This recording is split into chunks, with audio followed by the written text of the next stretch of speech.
આવેગ જન્મે તેમ કરનારા આવેગાત્મક પુરુષો અવિવેકી.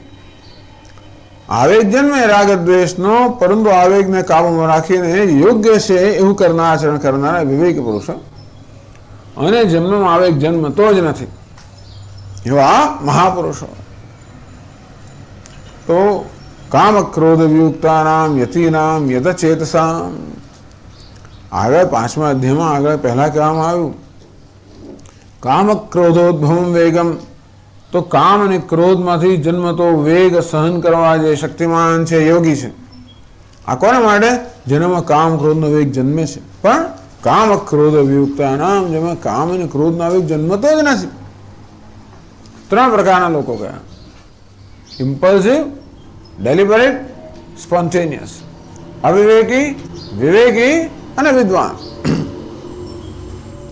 તો કયું વાક્ય કોને માટે છે એ આપણે સમજવું પડે. પછી વિવેકમાં 2 થયા.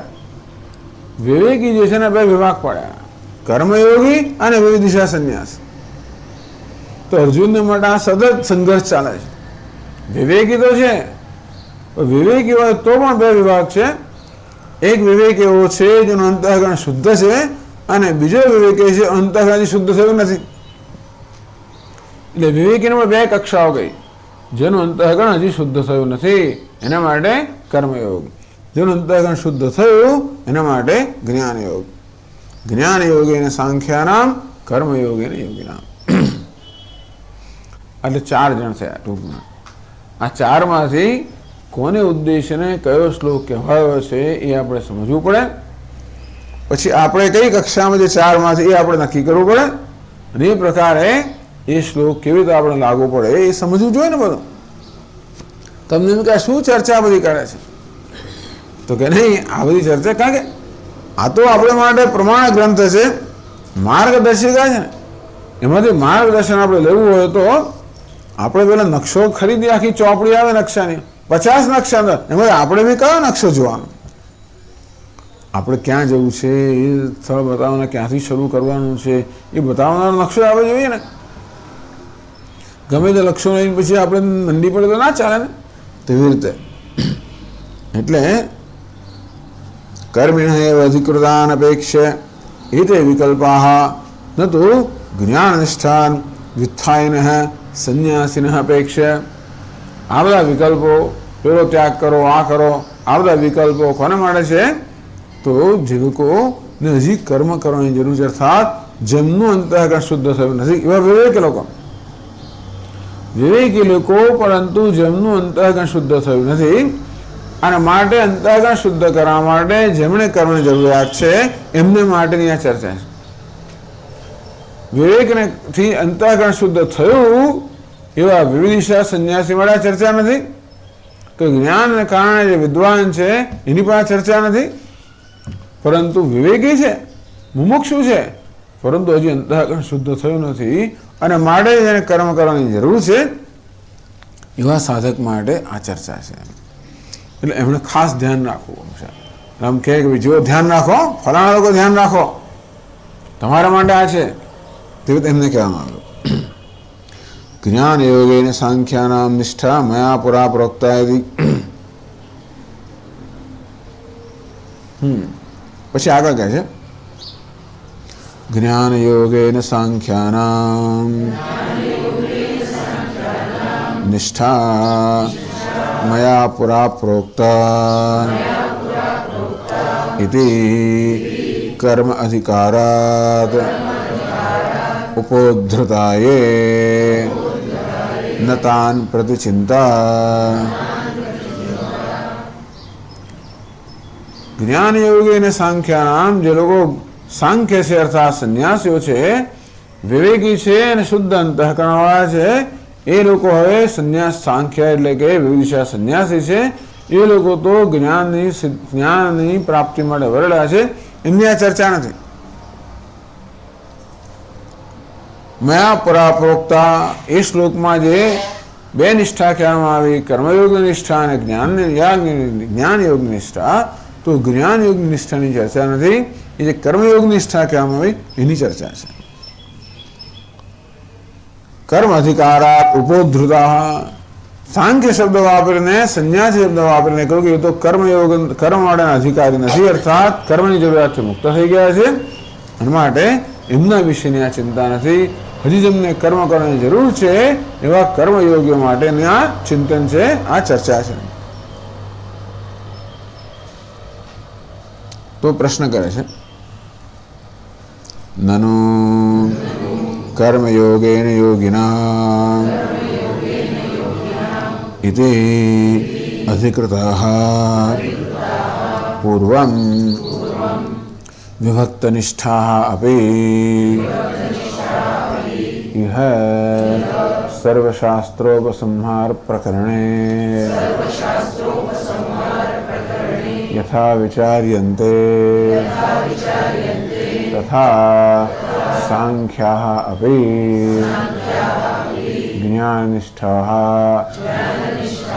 विचार्यन्ताम् इति.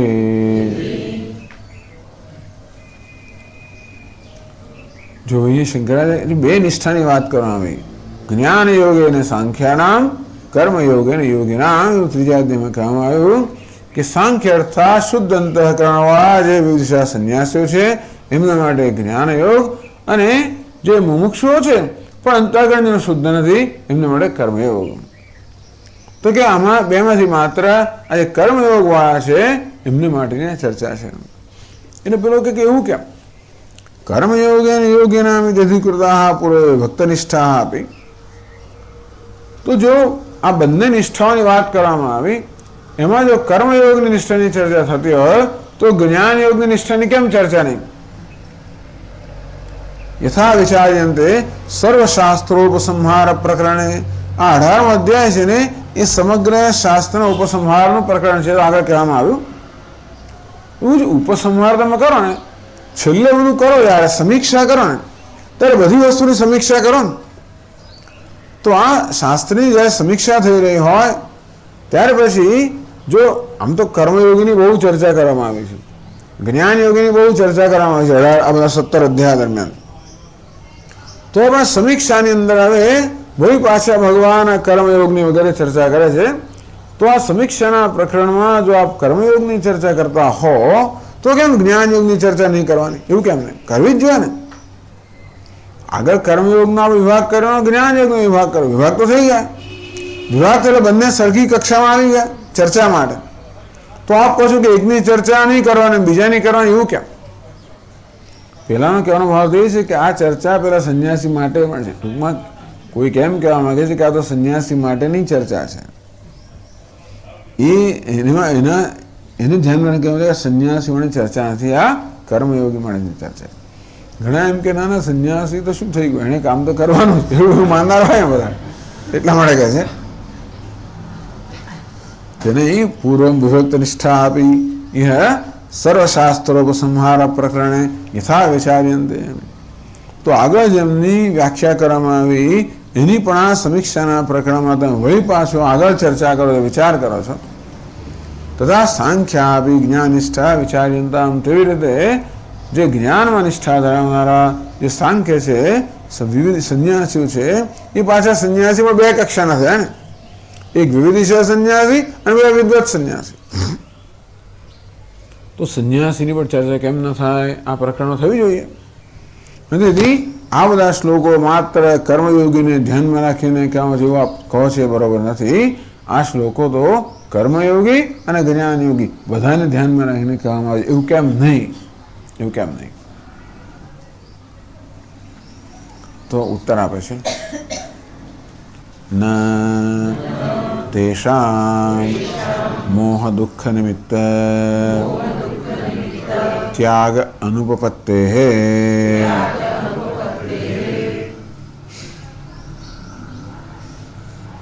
તો કે ના, એ જે ચર્ચા થઈ રહી છે ને એમાં જે સૂર છે એ સૂર પરથી આપણે કહી શકીએ કોની આ ચર્ચા થઈ રહી છે.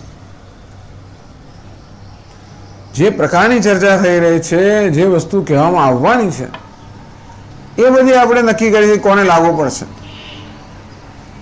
બે આ તારી વાત નથી, આપણે ઘણી વાર કહી દઈએ બે તમારી વાત નથી, આ તો જો પેલા લગન એની વાત છે, લગન તો એની વાત છે. કે એ ચર્ચા પરથી ખબર પડે કે ભાઈ કયા પ્રકારની પાર્ટી આપવી ને એમાં શું વાનગીઓ બનાવી ને કેવા કપડાં લઈ આવવાનું શું, એમાં પછી તારે સાંભળવાની જરૂર છે. પણ નાનો હોય ને એ સાંભળા કરતો, એટલે હજી વાર છે ભાઈ, તને હજી વાર છે.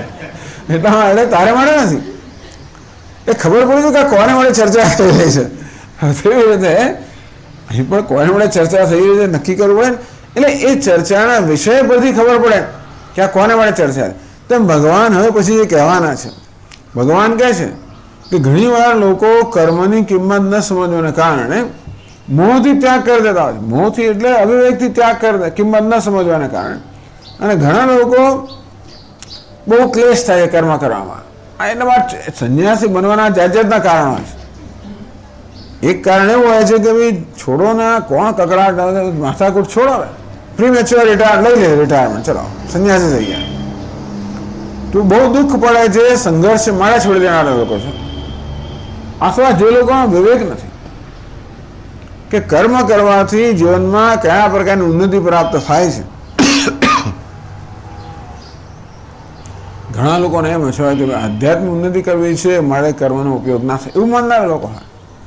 એટલે કર્મને કારણે આધ્યાત્મિક ઉન્નતિથી આપણામાં શું ફાયદો થાય છે એવી સમજ ન હોવાને કારણે કર્મ છોડી દેનારા લોકો હોય.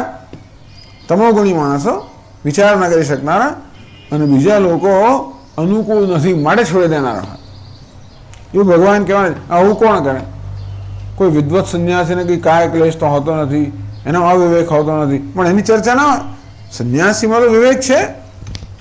વિદ્વત કેવી રીતે છે? સંન્યાસ વિવેક પણ છે, અને એ કંઈક ડરીને કંઈ કરતો નથી. જે વિવેકથી કરનારો હોય એની આ ચર્ચા નથી. અવિવેકની શક્યતા જેનામાં છે એની આ ચર્ચા છે. એવું શંકરાચાર્ય કહે છે.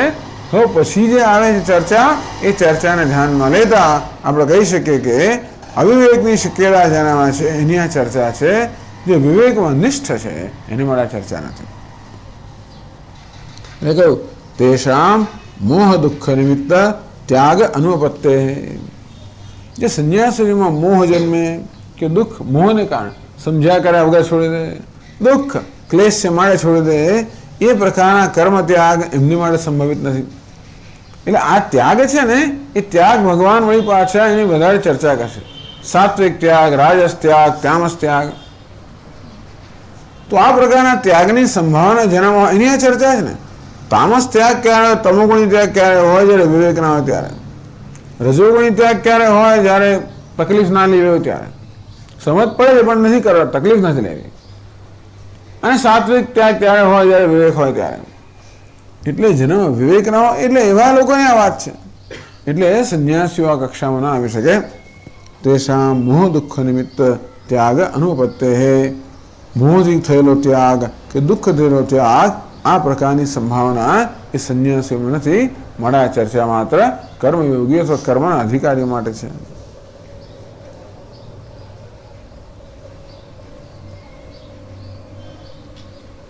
કે એમનું દુઃખ ના પડે? જેમ પેલો માણસ કામ કરે એને બિચારાને શારીરિક દુઃખ પડે અને માનસિક સંઘર્ષ થાય, એમ સંન્યાસી કામ કરતો એને દુઃખ અને સંઘર્ષ થાય કે ના થાય?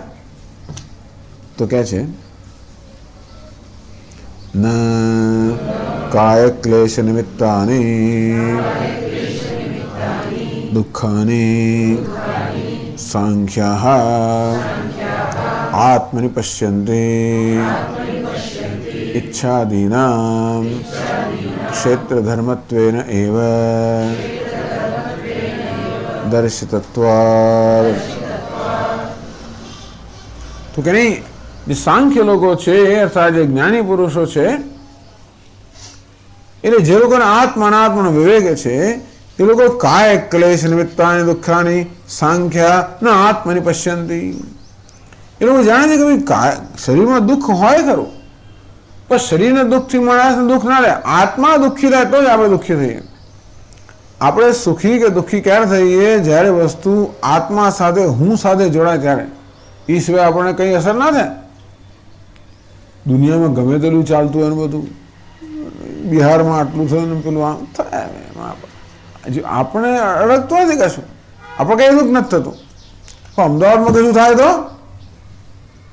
ભલે ને આપણું માણસ ના હોય તોય પણ અમદાવાદ છે, આપણું છે, ગુજરાતી છે, ફલાણા છે, ઢીકણા છે, હિન્દુ છે, તરત આપણને લાગે. એમાં આપણો કોઈ વળી ઓળખીતો હતો વધારે લાગે, આપણો સગાવાલો હતો વધારે લાગે, મિત્ર હતો એથી વધારે, અને આપણો હળી હતો પતી જ ગયો, કેટલું દુઃખ લાગે. એ દુઃખ ક્યારે લાગે? એની અંદર હું જ્યારે જોડાય ને ત્યારે. એ સિવાય દુઃખ ના લાગે. સુખ પણ ત્યારે જ. બહુ કેટલા બધા અબજો રૂપિયા કમાય, એમાં આપણે શું? કોણ કમાય? તો અમેરિકાનો પેલો ફલાણો બિલ ગેટ્સ કમાય, એમાં આપણને કંઈ ના થાય. પણ આપણો હિન્દુસ્તાની માણસ કમાય તો આપણે જરા કે ગર્વ થાય કે આ હજો આપણો માણસ પણ પહેલા 50માં આવ્યો, ગર્વ થાય. એમાં ગુજરાતી હોય તો જરા વધારે થાય. એમાં અમદાવાદનો હોય તો, આપણો ઓળખીતો હોય તો, આપણો મિત્ર હોય તો, આપણો ભાઈ હોય તો, અને આપણે હોઈએ તો. એટલે સુખ પણ ક્યારે થાય? એમાં જ્યારે હું જોડવામાં આવે ત્યારે દુઃખ. આ માનસ સંતાપની વાત છે. માનસ સંતાપ, આ સુખ અને દુઃખ બંને મનની સ્થિતિ હોવાને કારણે ક્યારે થાય? હું જ્યારે એમાં જોડવામાં આવે ત્યારે. હું આ બધા અનાત્મામાં હું કોણ જોડે? આત્માને કોણ જોડે? અવિવેક મનુષ્ય. ન સાંખ્યા કાય ક્લેશ નિમિત્તાની દુઃખાની આત્મની પશ્યંતી. સાંખ્ય અર્થાત આત્મા અનાત્માનો વિવેક ધરાવનારા જે વિવેક પુરુષો છે એ લોકો શરીર વગેરે દુઃખને આત્માનું દુઃખ ગણતા નથી, એટલે જોડતા નથી. હું જોડાયેલો નથી, એ તો અવિવેકી માણસ જોડી દે છે. પુરુષ પ્રકૃતિસ્થો ભૂંગતે પ્રકૃતિ જાન ગુણાન. આમ પુરુષને પ્રકૃતિને જોડી દેવામાં આવે છે અવિવેકને કારણે, પરંતુ એ વચ્ચેનો વિવેક જેનામાં છે એ તો બેને જોડતો નથી. હવે એને જોડીએ તો જ પેલો ત્યાગની સંભાવના છે. કાયાના ક્લેશને આત્મામાં જોડીએ તો હું દુઃખી તો આ કર્મ મને દુઃખી. કર્મ ખરેખર કાયાને દુઃખી કરતો હોય. કર્મથી શરીરની અંદર કદાચ ક્લેશ થતો હોય, એ શરીરના ક્લેશને હું આત્માનો ક્લેશ માનું તો જ એ છોડવા ઈચ્છું ને. પણ શરીરના આત્માને જોડાણ ન કરું, અને આત્મા એટલે હું ને શરીરથી જો જાણતો હોઉં તો શરીરનું દુઃખ મારું દુઃખ નથી, અને તો પછી એને છોડવાની જરૂર નથી. દુઃખ હું છોડવા માંગુ છું અને મારું દુઃખ છોડવા માંગુ છું, પણ મારું ના થાય તો છોડવાની જરૂર નથી. આ મોહ જે છે અવિવેક બુદ્ધિમાં છે, અને એ બુદ્ધિ સાથે મારી રીતે જોડતો નથી. માટે આ બુદ્ધિમાં રહેલા જે બધા મોહને રજસ ને તમસ છે એની સાથે જ્ઞાની પુરુષ પોતાને જોડતો નથી, અને તેથી એનામાં આ પ્રકારના અવિવેકથી જન્મનો ત્યાગ સંભવિત નથી. અહીં જે ત્યાગ છે એ વિવેકથી જન્મનો ત્યાગ અને અવિવેકથી જન્મનો ત્યાગ, આ બધું અજ્ઞાની માણસો માટે છે. કોણે કહ્યું કાયા શરીર એટલે હું નહીં? કેમ શરીર તો હું જ છું? તો કે નહીં. ઈચ્છાદીનામ ક્ષેત્ર ધર્મત્વેનૈવ દર્શિતત્વાत्. ભગવાને 13મા અધ્યાયમાં ક્ષેત્ર અને ક્ષેત્રજ્ઞ, અનાત્માના આત્મા એ બંનેના વિભાગ પાડતા કહ્યું, ઈચ્છા દ્વેષ સુખમ દુઃખમ સંઘાત ચેતના ધૃતિ એતત ક્ષેત્રમ સમાસેન સવિકારમ ઉદાહૃતમ. એ ક્ષેત્ર અનાત્મા છે. આમ ઈચ્છા દ્વેષ વગેરે તો ક્ષેત્રના અનાત્માના ધર્મો છે, અને એ આત્મા અનાત્માનો વિવેક હોવાના કારણે જ્ઞાની પુરુષ આ બધાને આત્મા સાથે આત્માને આ બધાને જોડતો નથી. અને માટે કાય ક્લેશ વગેરેના આત્માનો ક્લેશ માનવામાં તો જ એને છોડવાની ઈચ્છા જે જાય, એવી પ્રકારની અવિવેકથી ઈચ્છા જન્મતીને માટે એ અહીં ચર્ચાનો વિષય નથી. એટલે કહે છે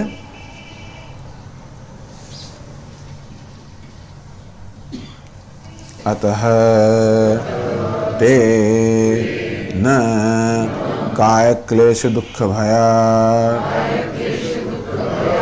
કર્મ પરિત્યજંતિ.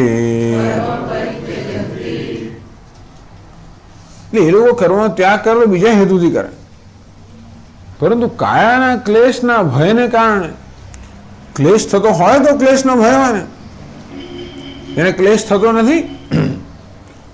અને આત્માને અનાત્મા સાથે જોડીએ તો અનાત્માનો ક્લેશ આત્માનો ક્લેશ બની જાય, પણ આત્માને અનાત્મા જોડતો ન હોવાને કારણે એને ક્લેશ થતો નથી. માટે ભગવાન જે પ્રકારે અવિવેકથી કર્મના ત્યાગની વાત કરે છે એવા કર્મનો ત્યાગ આ જ્ઞાની પુરુષ માટે શક્ય નથી.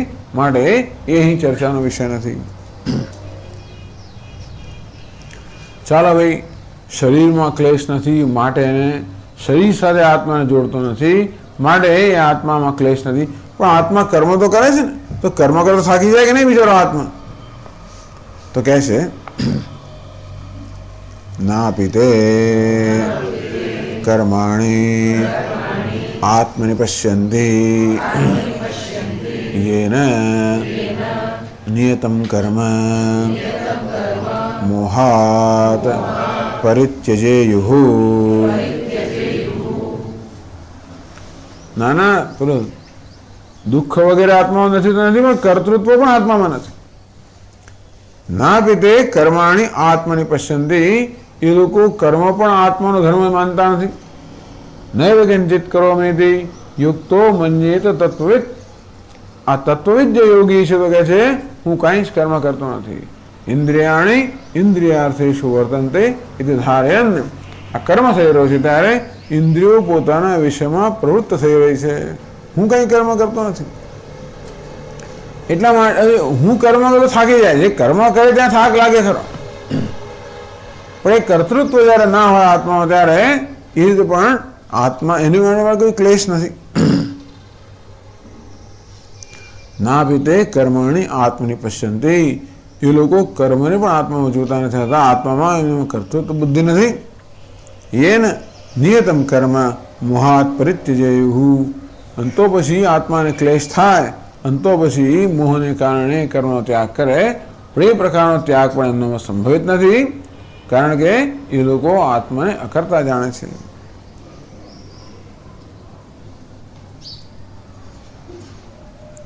અજ્ઞાના મોહ મહાત્મ્યા નિયત અભિકર્મ ત્યક્તુમ શક્યમ. મોહને કારણે અવિવેકી મનુષ્ય જે કરવું જોઈએ કર્મને છોડી દે, જેને કોઈ લાભ થવાનો એ કામ પણ છોડી દે મોહને કારણે.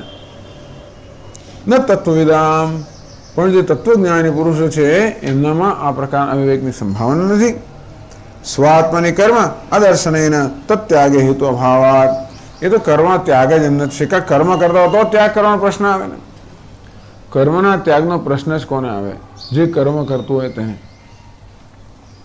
ઘણા લોકો છે કે સંન્યાસ લીધો, પણ સંન્યાસ શેમાંથી લીધો? કર્મ કર્યું જ નથી, પણ સંન્યાસનો પ્રશ્ન જ ક્યાં આવે? ત્યાગ ક્યારે કહેવાય? કયું હોય તો ને. તેવી રીતે કર્મના ત્યાગની પણ પ્રસંગમાં કોને મળે? જે કર્મ કરતો એને માટે. પણ જ્યારે આત્માને અકર્તા માનવામાં આવે તો એ કર્મ કરતો જ નથી, તો કર્મના ત્યાગનો પ્રશ્ન જ આવતો નથી. પછી એ ત્યાગને સાત્વિક ત્યાગ કયો, રાજસ ત્યાગ કયો, તામસ ત્યાગ કયો? અરે ત્યાગ જ જ્યાં આવે તો સાત્વિક, રાજસ, તામસ. તો ભગવાન તો ત્યાગની અહીંયા 3 પ્રકારની વ્યાખ્યા, 3 પ્રકારના વિભાગ પણ છે. એ જ બતાવે છે કે આ વિદ્વાન સંન્યાસી માટે નથી.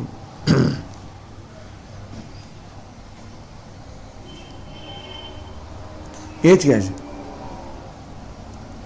તો એમનો સંન્યાસ કયા પ્રકાર? આપણે એને સંન્યાસી કહો છો એનું શું?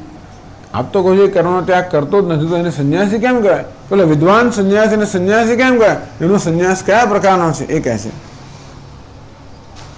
ગુણાનામ કર્મ નૈવ કિંચિત કરોમીતિ હિ તે સંન્યસ્યન્તિ. એમનો સંન્યાસ કયા પ્રકારનો છે? કોઈ છોડી દેવાના પ્રકારનો સંન્યાસ નથી. છોડી દેવાનો પ્રશ્ન ક્યારે આવે? જ્યારે પકડી હોય ત્યારે. તો આ ઉત્તમ કક્ષાનો ત્યાગ છે એ ત્યાગનું કર્મ નથી. એ ત્યાગ કેવું છે? દર્શન છે. કયા પ્રકારનું દર્શન? ગુણાનામ કર્મ. આ બધું કર્મ તો ગુણ દ્વારા થઈ રહ્યું છે, ઇન્દ્રિયો દ્વારા થઈ રહ્યું છે.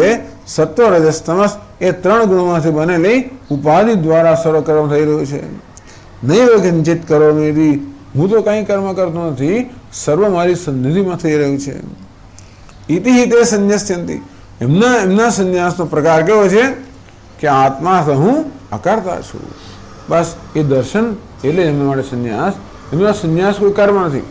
પેલો વિવિધ રીતે સંન્યાસી કઈ કર્મ કરે છે, વિધિથી જ છોડે છે. એનામાં કર્તૃત્વ છે પણ છતાં એ છોડે છે કે હવે એના મૂલ્ય બદલાઈ ગયા છે. પણ આ વિદ્વાન જે સંન્યાસી છે એનામાં કર્તૃત્વ જ નથી, માટે એ કોઈ એનો કર્મનો ત્યાગ કે સંન્યાસ કયા પ્રકારનો છે? માત્ર આ જ્ઞાન કે હું અકર્તા છું. સર્વ કર્મ આ ગુણોના વિકારો વડે થઈ રહ્યું છે. એ પણ આગળ કહે છે સર્વ કર્માણિ મનસા સંન્યસ્ય ઇત્યાદિભિઃ તત્વવિદઃ संन्यास प्रकार उक्त है। ये तो त्याग करे कि सर्व कर्माणि मनसा संन्यस्य विवेक बुद्धिया संन्यस्य सर्वकर्म विवेक बुद्धि थी आत्मा अनात्म विवेक थी आत्मा करता है ये प्रकार विवेक ज्ञान थी सर्वकर्म त्याग तो ये त्याग नहीं मात्र दर्शन हूँ करतो ज नहीं खरेखर तो आत्मा कर्म करतो ज नहीं એટલે હું કર્મ કરું તો ભ્રમ છે એ ભ્રમને કારણે પછી ત્યાગ કરવો ન કરવો પ્રશ્ન ઉપસ્થિત થાય પરંતુ એને ભ્રમ છે જ નહીં એનો સંન્યાસ કેવો છે માત્ર જ્ઞાન રૂપી સંન્યાસ કે હું કંઈ કર્મ કરતો નથી સર્વકર્માણિ મનસા સંન્યસ્ય ઇત્યાદિભિઃ ટૂંકમાં 5મા અધ્યાયમાં આ અને આવા શ્લોકો વડે જ તત્વવિદ સંન્યાસ પ્રકાર ઉક્ત જે વિદ્વત સંન્યાસી છે એનું કયા પ્રકારનો સંન્યાસ છે એનો સંન્યાસ તો જ્ઞાન કર્મ સંન્યાસ યોગ તો જ્ઞાન રૂપી જે કર્મ સંન્યાસ છે જ્ઞાન દ્વારા જે કર્મ સંન્યાસ છે એ ઉત્તમ સંન્યાસ છે એને આપણે વિદ્વત સંન્યાસ કહીએ એ પ્રકારનો સંન્યાસ જ ભગવાન શીખવી રહ્યા છે ભગવદ્ ગીતામાં ભગવાન જે સંન્યાસ શીખવે છે એ કેવો સંન્યાસ આ જ્ઞાન તો આત્મા નિત્ય સંન્યાસી છે આમ આત્માને નિત્ય સંન્યાસી જાણવો એટલે નિત્ય સંન્યાસી બનવું જેમ 10મા છોકરાને જાણવો એટલે 10મો બની જાવ તે રીતે આત્મા જ નિત્ય સંન્યાસી છે અસંગ હોય એમ પુરુષ જે કશાય જોડાયેલો જ નથી અસંગ છે કશા સાથે જોડાયેલો નથી નિર્ગુણ નિર્વિકાર નિર્વિશેષ હોવાના કારણે કર્તૃત્વ ભોક્તૃત્વ કોઈ વિકારના છે નહીં કથમ સ પુરુષ પાર્થ કમ ઘાતયતિ હંતિકમ આવો જ્ઞાની પુરુષ એ પાર્થ કોનો ઘાત કરી શકે અને કરાવી શકે ન કરી શકે કારણ કે એનામાં કર્તૃત્વ જ નથી તેથી આ પ્રકારનો સંન્યાસ પ્રાપ્ત કરવો અર્થાત આત્માના યથાર્થ જ્ઞાનમાં નિષ્ઠા પ્રાપ્ત કરવી એ જ ઉચ્ચ કક્ષાનો સંન્યાસ છે એ ભગવદ્ ગીતાનો મુખ્ય વિષય છે પેલો જે વિવિધિશા સંન્યાસ છે એ તો પેલા વિદ્વત સંન્યાસને પ્રાપ્ત કરવાનું સાધન છે બરાબર છે પણ એ ગૌણ સંન્યાસ છે મુખ્ય સંન્યાસ કયો વિદ્વત સંન્યાસ સર્વકર્માણિ મનસા સંન્યસ્ય ઇત્યાદિભિઃ તત્વવિદ સંન્યાસ પ્રકાર ઉક્ત તત્વજ્ઞાનીનો પ્રકાર સંન્યાસ કેવા પ્રકારનો હોય છે એ એવા શ્લોકો વડે કહેવામાં આવ્યું તેથી કહે છે તસ્માत् યે અન્યે અધિકૃતાઃ કર્મણિ અનાત્મવિદઃ યેષાં ચ મોહાદ ત્યાગः સંભવતિ કાયક્લેશભયાચ્ચ તે એવ તામસાઃ ત્યાગિનઃ રાજસાશ્ચ ઇતિ નિંદ્યન્તે કર્મિણામ અનાત્મજ્ઞાનામ કર્મફલત્યાગસ્તુત્યર્થમ તસ્માत् તેથી એ અન્ય આપેલા વિદ્વત સંન્યાસી સિવાયના વિવિધિશા સિવાય સંન્યાસી સિવાયના કયા અન્ય અધિકૃતા કર્મણી એ સિવાયના અજ્ઞાની મનુષ્યો જેમનામાં હજી વિવિધિશા અર્થાત જ્ઞાનની ઈચ્છા જન્મી નથી જેમનું અંતઃકરણ શુદ્ધ નથી અને માટે જેમણે હજી કર્મ કરવું જોઈએ કર્મણે અધિકૃતા તો આ રીતે કર્મ કરવાની જે જરૂરિયાતો આ લોકો છે એ અનાત્મવિદ જેમનું આત્મજ્ઞાન નથી યેષાં ચ મોહાત્યાગ સંભવતિ એ લોકોએ કર્મ કરવું જોઈએ અને કર્મફળની આસક્તિ રૂપી સંન્યાસનું એમણે અનુષ્ઠાન કરવું જોઈએ તો કર્મમાં જે અધિકારી છે એમણે પણ સંન્યાસ અનુષ્ઠાન કરવું જોઈએ કયા પ્રકારનો સંન્યાસ કર્મફળની આસક્તિના ત્યાગ રૂપી સંન્યાસ પણ એને બદલે કર્મ જ છોડી દે એટલે પેલી કેરીમાં જરા ચાંદ ઉપર આખી કેરી જ ફેંકી દે ક્યાં એટલો ભાગ છોડી દે કેરી મોટી હોય સરસ રાજાપુરી ચાંદ ઉપર તો એટલો ભાગ કરી નાખવાનો તો આખી કેરી જ ફેંકી દે મોહા તસ્ય પરિત્યાગ અરે બાકીની કેરી સારી છે પેલું ફેંકી દે તેમ કર્મને છોડવાની જરૂર કર્મ ફળની આસક્તિ એટલું જ ચાંદ એટલું જ છોડવાની જરૂર છે બાકી રાખવાનું છે બધું છોડી દે એ કેવું છે મોહા ત્યાગ યેશામ ચ મોહાત ત્યાગ સંભવતી. અંતેથી આ કેરીની કિંમત ન જાણવાને કારણે આખી નાખી ફેંકી દે. તેમ કર્મની કિંમત ન જાણવાને કારણે આખું નાખું ફેંકી દે. એમના મોહથી ત્યાગ થયો. કાય ક્લેશ ભયાત છે. ચાલો બધા કેરીને કોણ છોલે ને કોણ કાપે ને બધું કોણ કરાવે? એને ખબર છે કે આખી કેરી સારી છે, તો પેલો ચાંદાવાળો ભાગ આમ કાપવો, પછી એ થોડી તકલીફ લેવી પડે. કોણ લે છે? ફેંક જવા દો, નવી કેરી લાવો, આખી સારી હોય લાવો, એવું પણ કરનારા હોય લોકો. એટલે કાય ક્લેશ ભયાત, તકલીફ લેવી પડે, કાયને ક્લેશ થાય, કમર વાળવી પડે, અને એટલા માટે કરવા ત્યાગ કરનારા જે જાણે છે ને કિંમત, અને છતાં પણ કાયને ક્લેશ પડે માટે ત્યાગ કરનારા છે. આ બીજા લોકો છે. ભયાત છે તો આ પ્રકારના અવિવેકથી કે કાયાના ક્લેશના ભયના ત્યાગ કોને સંભવિત છે? પેલા અજ્ઞાની મનુષ્ય માટે સંભવિત છે. તેવ તામસા ત્યાગિન રાજસાસ છે. પેલો સમજ્યા વગર ફેંકી દે એનું નામ તામસ, તમોગુણી મનુષ્ય. અને જાણે છતાંય જવા દઈએ છે, ઘણીવાર જવા દે. એ કેવો છે? દુઃખ સહન નથી કરવાનું, એ રજોગુણી મનુષ્ય. તે નિંદ્યંતે, એની નિંદા કરવામાં આવે છે. એ પ્રકારના ત્યાગની ભગવાન નિંદા કરે છે. શેના માટે? કર્મિણામ અનાત્મ જ્ઞાનામ કર્મ ત્યાગ સ્તુત્યર્થમ. તો જે લોકો કાયાનો ક્લેશ છે સહન કરીને પણ કર્મ કરે છે, કાળજીપૂર્વક કર્મ કરે છે, અને માત્ર એમાં જે દોષ છે એ પેલું કર્મફળની આસક્તિ એનો જ ત્યાગ કરે છે. એટલે કેટલી સાવધાની જોઈએ ને, શું છોડવું શું ન છોડવું, એ સાવધાની જોઈએ. આમ કેરી છોલતા છોલતા સાવધાની બહુ જોઈએ, આંગળીઓ કપાઈ જાય, નહીં તો બહુ ગાબડા પાડી જાય. શું કરે? છોલતા બહુ તકલીફ ના લે, આમ છોલ્યા કરે. અડધી તો કેરી છોતરા સાથે જતો, એવું ના ચાલે, તરત ઉઠાડી મૂકે. અમારે ત્યાં એવું છે ને, છોકરાને કેરી છોલો બેસાડે, મારે છોડવી છે, જોડે જોઈએ જરાક થોડી કેરી છોલતા કેવું કરે છે, જો ગાબડા પાડ્યા ઉઠાડી મૂકે નહીં. કારણ કે બહુ સાવધાની જોઈએ. કેરીનું માત્ર છોતરું જ છાલે છે, જેટલી એ જ જવી જોઈએ, વધારે ના જવું જોઈએ. એટલે એમાં સાવધાની જોઈએ, અને જે ભાગ કાઢવાનો એટલો જ ભાગ કાઢવાનો, બીજો નહીં. આ બધું એટલે આવું સાવધાનીથી કર્મ કરે એ માણસ ત્યાગ કરે છે. શેનો ત્યાગ કરે છે? આળસનો ત્યાગ કરે છે, પ્રમાદનો ત્યાગ કરે છે, અને કર્મફળની આસક્તિનો ત્યાગ કરે, એવો ત્યાગ કરે છે. કર્મનો ત્યાગ નથી કરતો, દુઃખનો ત્યાગ નથી કરતો, ક્લેશનો ત્યાગ નથી કરતો, પરિશ્રમનો ત્યાગ નથી કરતો, પરંતુ પ્રમાદનો, આળસનો ત્યાગ કરે છે. તો આવા ત્યાગીની સ્તુતિ કરવા માંગે ભગવાન. એટલે જ્યાં નિંદા થતી હોય એમાં નિંદાનું તાત્પર્ય નથી થતું, પણ કોઈકની સ્તુતિ કરવા માટે. તો આ પ્રકારે અનાશ્રિત કર્મફલમ કાર્યમ કર્મ કરોતી. કર્મફળની આસક્તિ છોડીને જે કરવાનું છે કર્મ સાવધાનીપૂર્વક કરે છે, એને ભગવાન સંન્યાસી કહીને એની સ્તુતિ કરે છે. કર્મિણામ અનાત્મજ્ઞામ, હજી અજ્ઞાની છે, પછતા મુમુક્ષુ છે.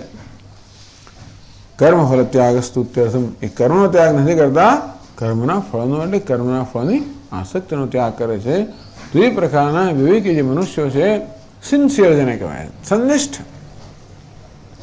એમની સ્તુતિ કરવા માટે પેલા બે લોકો જે છે એમની નિંદા કરે છે.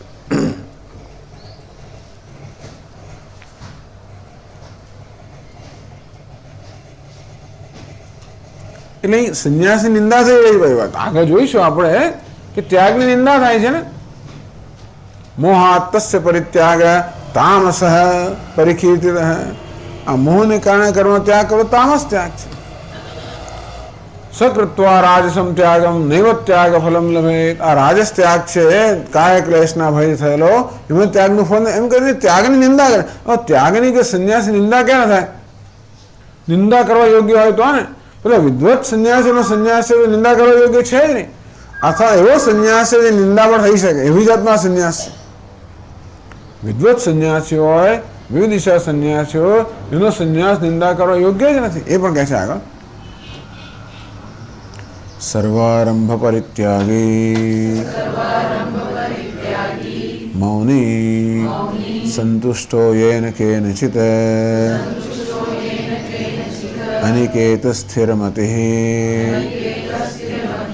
ઇતિ ગુણાતીત લક્ષણે ચ परमार्थ संन्यासिनः विशेष तत्व। तो कि नहीं, ये परमार्थ संन्यासी છે, વિદ્વત સંન્યાસી છે, એ તો ભગવાન ખૂબ પ્રશંસા કરે છે. સર્વારંભ પરિત્યાગી ભક્તિમાન્ય સમે પ્રિય. ભગવાન કહે છે કે આવો તો સંન્યાસી મને પ્રિય છે. સર્વારંભ પરિત્યાગી, કર્મ ત્યાગ છે ને, બધા આરંભનો ત્યાગ કરનાર, પણ વિવેકથી જ્ઞાનથી ત્યાગ કરનાર, એટલે કરવા છતાં નથી કરતો. કુવન્નપેન લિપ્યતે, એની દ્રષ્ટિએ ત્યાગ, આપણી દ્રષ્ટિએ બહુ કર્મ કરતો હોય, થોડું કરતો હોય, જે કરતો હોય ખરો, પરંતુ છતાંય પણ એ ત્યાગી છે, કારણ કે એની દ્રષ્ટિએ કોઈ કર્મ કરતો નથી. સર્વારંભ પરિત્યાગી એમ કરીને એ સંન્યાસીની ભગવાન સ્તુતિ કરે છે. તો જે સંન્યાસ સ્તુતિને યોગ્ય છે એની નિંદા રહેવું તો ના જ બને. માટે અહીં જેની નિંદા રહે છે એ પેલો વિદ્વત સંન્યાસ ના હોય, વિવિધિશા સંન્યાસ ના હોય, પરંતુ આ કર્મીનો સંન્યાસ જ હોય. મૌની તો કેવો છે? મૌની. સંતુષ્ટો યેન કેનચિત, એને દુઃખ ક્યાં પડવાનું? યેન કેનચિત સંતુષ્ટ, જે પ્રાપ્ત એને સંતુષ્ટ છે એવું હોવાને કારણે મૌની. મૌની એટલે જેને પોતાના મન પર સંપૂર્ણ પ્રભુત્વ છે. આવું હોવાને કારણે અવિવેકના ના હોય, કાયની ક્લેશનો ભય ના હોય, એવું ના હોય. અનિકેત સ્થિરમતિ, અનિકેત એનું નિકેત કોઈ ઘર જ નથી હોતા, ક્યાંય પણ નાશકતી નથી. સ્થિરમતિ, જેની મતિ દ્રઢ છે, જે આત્માના યથાર્થ જ્ઞાનમાં નિષ્ઠા ધરાવનારા છે. ઇતિ આ પ્રકારે 12મા અધ્યાયમાં ભગવાને જ્યારે જ્ઞાની ભક્તના લક્ષણો વર્ણન કર્યું ત્યારે આ સંન્યાસ એટલે જ્ઞાનરૂપી સંન્યાસી તો ખૂબ સ્તુતિ કરવામાં આવી.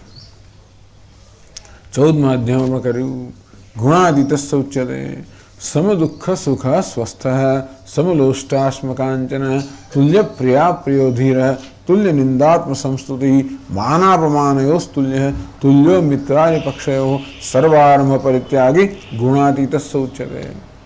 એમ ગુણાતીત, જે ત્રણેય ગુણ અતીત છે, એના સંન્યાસનું વર્ણન કરવા, એનું પણ સ્તુતિ કરવામાં આવી. તો રામચંદ્રજી માટે કહે તુલસીદાસજી મહારાજ કે આ જો ને, આમ એક વખત એવું લાગે કે સીતાજીનું અપહરણ થયું ત્યારે તો કેટલા વિરહની અંદર આગમાં જાણે કે બિચારા દુઃખી થઈ રહ્યા છે અને બહુ દુઃખ વ્યક્ત કરી રહ્યા છે લક્ષ્મણજી સામે. આવું કેવું? આવા તામસી છે, રાજસી કેવા છે ભગવાન તમારા? તો કે નહીં, આ તો ગુણાતીત છે.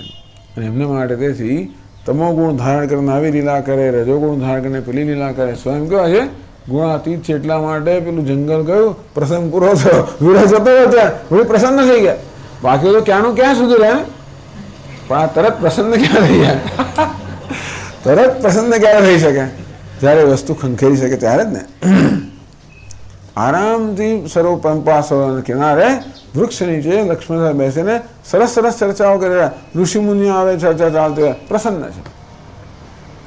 એવું ત્યારે શક્ય બને જ્યારે પેલો વિરહનો જે કઈ વસ્તુ હોય બધી એ તો લીલા હતી, એ કોઈ વાસ્તવિકતા નહોતી. ગુણાતીત, ગુણાતીત સૌચ્યતે. તો વાસ્તવમાં આત્મા ગુણાતીત, ત્રણેય ગુણથી અતીત છે. એ આત્માના જ્ઞાન નિષ્ઠ છે, એ પણ ગુણાતીત છે. આમ ગુણાતીત લક્ષણે છે પરમાર્થ સંન્યાસીના વિશેષિતત્વાદ. આમ જે પારમાર્થિક સંન્યાસી છે એની તો ખૂબ પ્રશંસા કરવામાં આવી. માટે એ સંન્યાસ, અહીં જેની નિંદા થઈ છે એ સંન્યાસ પેલો ન હોઈ શકે. અને તમે કહો છો ને કે ભાઈ પેલા સંન્યાસની ચર્ચા પણ કરવી જોઈએ, એ પણ થવાની છે. આ સમીક્ષાના પ્રકરણમાં પેલા વિવિધિશા સંન્યાસીમાં ચર્ચા થશે અને વિદ્વત સંન્યાસી ચર્ચા થવાની છે. એ કહે છે આગળ વક્ષ્યતિ છે જ્ઞાનસ્યા પરા નિષ્ઠા. અહીં જેને કહેવામાં આવશે જ્ઞાનસ્યા પરા નિષ્ઠા, અને એમની પછી સંન્યાસી અહીં પણ 18મા અધ્યાયમાં પણ ચર્ચા કરવામાં આવશે. સિદ્ધિમ પ્રાપ્તો યથા બ્રહ્મ તથાપ્નોતિ નિબોધમે સમાસેન કૌંતેય નિષ્ઠા જ્ઞાનસ્યા પરા. મહારાજ પાસે આવું જુદા શબ્દોમાં લખે છે, નિષ્ઠા જ્ઞાનસ્યા પરા, બુદ્ધ્યા વિશુદ્ધ્યા યુક્ત, એમ કરતા શ્લોકોની અંદર પેલા વિવિધિશા સંન્યાસની અને પછી વિદ્વત સંન્યાસની ચર્ચા કરવાની છે. અંતેથી કહે છે હવે તસ્માત જ્ઞાન નિષ્ઠા સંન્યાસિનઃ न इह विवक्षिताः कर्मफलत्यागः एव सात्विकेन गुणेन तामसत्वादि अपेक्षया संन्यासः उच्यते न मुख्यः सर्वकर्म संन्यासः तस्मात् એટલે આ ચર્ચાથી આ ફલિત થયું જ્ઞાન નિષ્ઠા સંન્યાસિનઃ ઇહ સંન્યાસિનઃ ઇહ ન વિવક્ષિતાઃ. આ જે સંન્યાસની ચર્ચા ચાલે છે એમાં જે જ્ઞાન નિષ્ઠ સંન્યાસીઓ છે એ એમની વિવક્ષા અર્થાત એમના વિશે કહેવાની એમાં કોઈ ઈચ્છા નથી શુદ્ધ શાસ્ત્રની. ત્યારે આજે બધો સંન્યાસી ચર્ચા છે શેના માટે છે? કર્મફલ ત્યાગ એવ સાત્વિકેન ગુણેન. આ તો કર્મયોગીનો જે સંન્યાસ છે. કેવો સંન્યાસ? કર્મફળની આસક્તિના ત્યાગરૂપી કર્મયોગીનો સંન્યાસ છે. એ સાત્વિક સંન્યાસ છે. તેથી સાત્વિકત્વેન ગુણેન પેલો ત્રણેય ગુણથી અતીત છે. પણ એટલે એ આ ચર્ચાનો વિષય આ સત્વની ચર્ચા કરવા માટે રજસ ને તમસની નિંદા કરવામાં આવે છે. તો કર્મફલ ત્યાગ એવ સાત્વિકત્વેન ગુણેન તામસત્વાદી અપેક્ષા. તો કર્મફળની આસક્તિનો ત્યાગ એ સાત્વિક છે. અંતેથી કર્મનો ત્યાગ વગેરે જે રજસ અને તમસ છે એની તુલનામાં એ કર્મફળના ત્યાગરૂપી સત્વગુણની સ્તુતિ કરવા માટે એનું વિધાન કરવા માટે એમાં પ્રોત્સાહિત કરવા માટે સંન્યાસ ઉચ્યતે ન મુખ્ય સર્વકર્મ સંન્યાસ. અંતેથી એ કર્મફળની આસક્તિના ત્યાગને ભગવાનને સંન્યાસ કહે છે. પેલા વિદ્વત સંન્યાસની વાત નથી. ભગવાન સંન્યાસ શબ્દ આપણે કરવાનું એટલે શું સમજવાનું? સંન્યાસી છે યોગી છે ભગવાન તો એવું કે એ સંન્યાસી કયો સંન્યાસી કયો યોગી? મુખ્ય અર્થમાં સંન્યાસી મુખ્ય અર્થમાં યોગી તો કે નહીં, ગૌણ અર્થમાં. એટલે શબ્દનો બે રીતે પ્રયોગ થાય. મુખ્ય અર્થમાં પ્રયોગ થાય અને ગૌણ અર્થમાં. ગૌણ અર્થ કોને કહેવાય? જેમાં ગુણની સમાનતા હોય. આમ પારમાર્થિક સંન્યાસ પણ સંન્યાસ તો બધો સંન્યાસ છે. અને આ કર્મયોગીનો સંન્યાસ માત્ર એક અંશનો સંન્યાસ છે કર્મોની આસક્ત. પણ એમાં એટલા ગુણમાં એટલો ત્યાગ એમાં આવ્યો માટે આને પણ સંન્યાસ એને બિરદાવવામાં આવે છે, સ્તુતિ કરવામાં આવે છે. એ ગૌણ અર્થમાં સંન્યાસ છે, મુખ્ય અર્થમાં નહીં. એટલે સંન્યાસ શબ્દનો પ્રયોગ થયો માટે એ શબ્દનો શું અર્થ કરવો એ આપણે નક્કી કરવું પડે કે સંન્યાસ શબ્દ મુખ્ય અર્થમાં નહીં પરંતુ ગૌણ અર્થમાં વપરાય છે. કેવો ગૌણ અર્થ?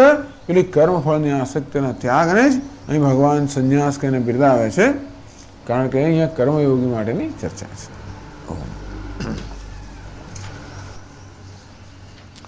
ઓમ પૂર્ણમદ પૂર્ણમિદં પૂર્ણાત પૂર્ણમુદચ્યતે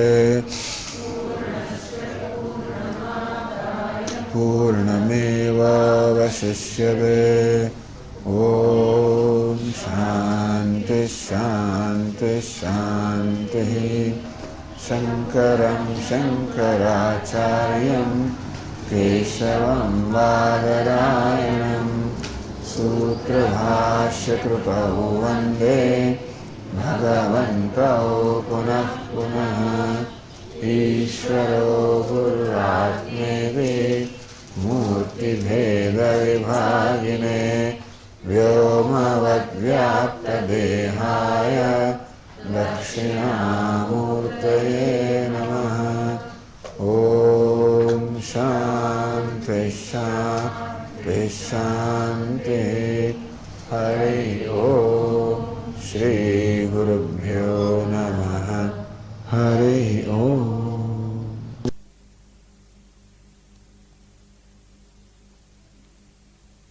ઓમ નારાયણઃ પરો વ્યક્તાત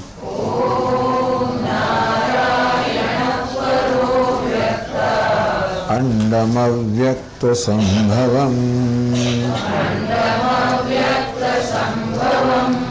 અંડસ્યાन्तસ્ત્વિમે લોકાઃ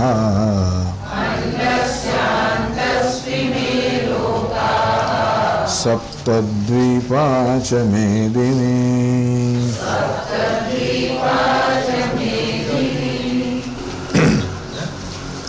કામ્યાનાં કર્મણાં ન્યાસम्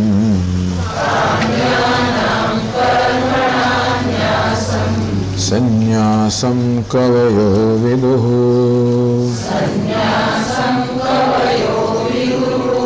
સર્વકર્મફલત્યાગં પ્રાહુસ્ત્યાગં વિચક્ષણાઃ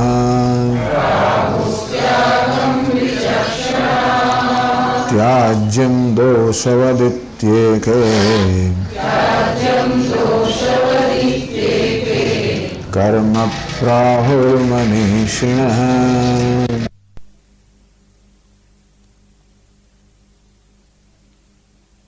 त्याज्यम दोषवत इति एके मनीषिणः कर्म दोषवत त्याज्यम इति एके मनीषिणः प्राहुः કેટલાક સાંખ્યના અનુયાયીઓ એવા જે વિદ્વાનો છે એમ કહે છે કે જે આધ્યાત્મિક ઉન્નતિ ઈચ્છતો હોય એ સાધકે તો દોષવાળો હોવાને કારણે કર્મનો ત્યાગ કરવો જોઈએ અથવા જેમ દોષનો ત્યાગ કરવામાં આવે છે એમ કર્મનો ત્યાગ કરી દેવો જોઈએ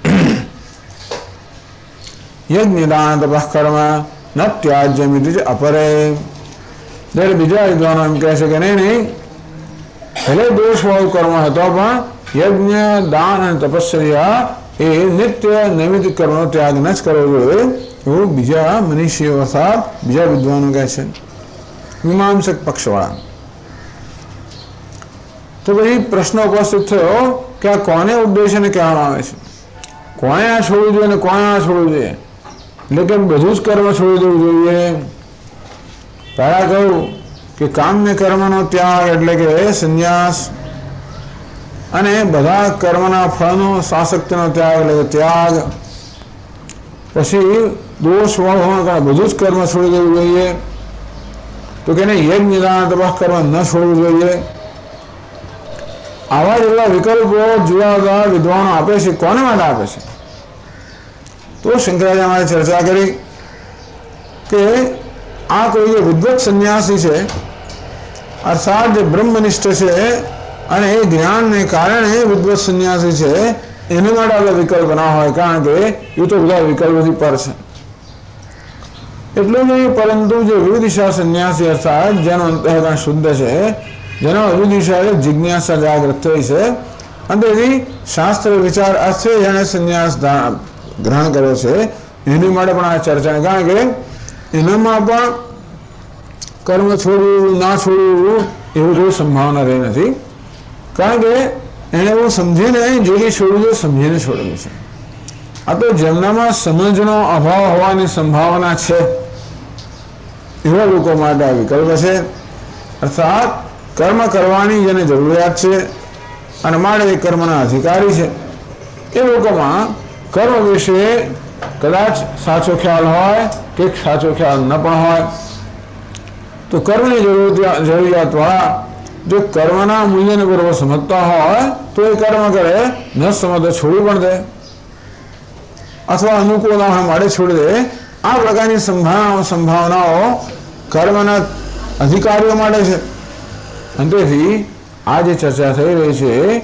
કર્મના અધિકારી અર્થાત કર્મ કરવાની જરૂરિયાત જે છે એમની માટે છે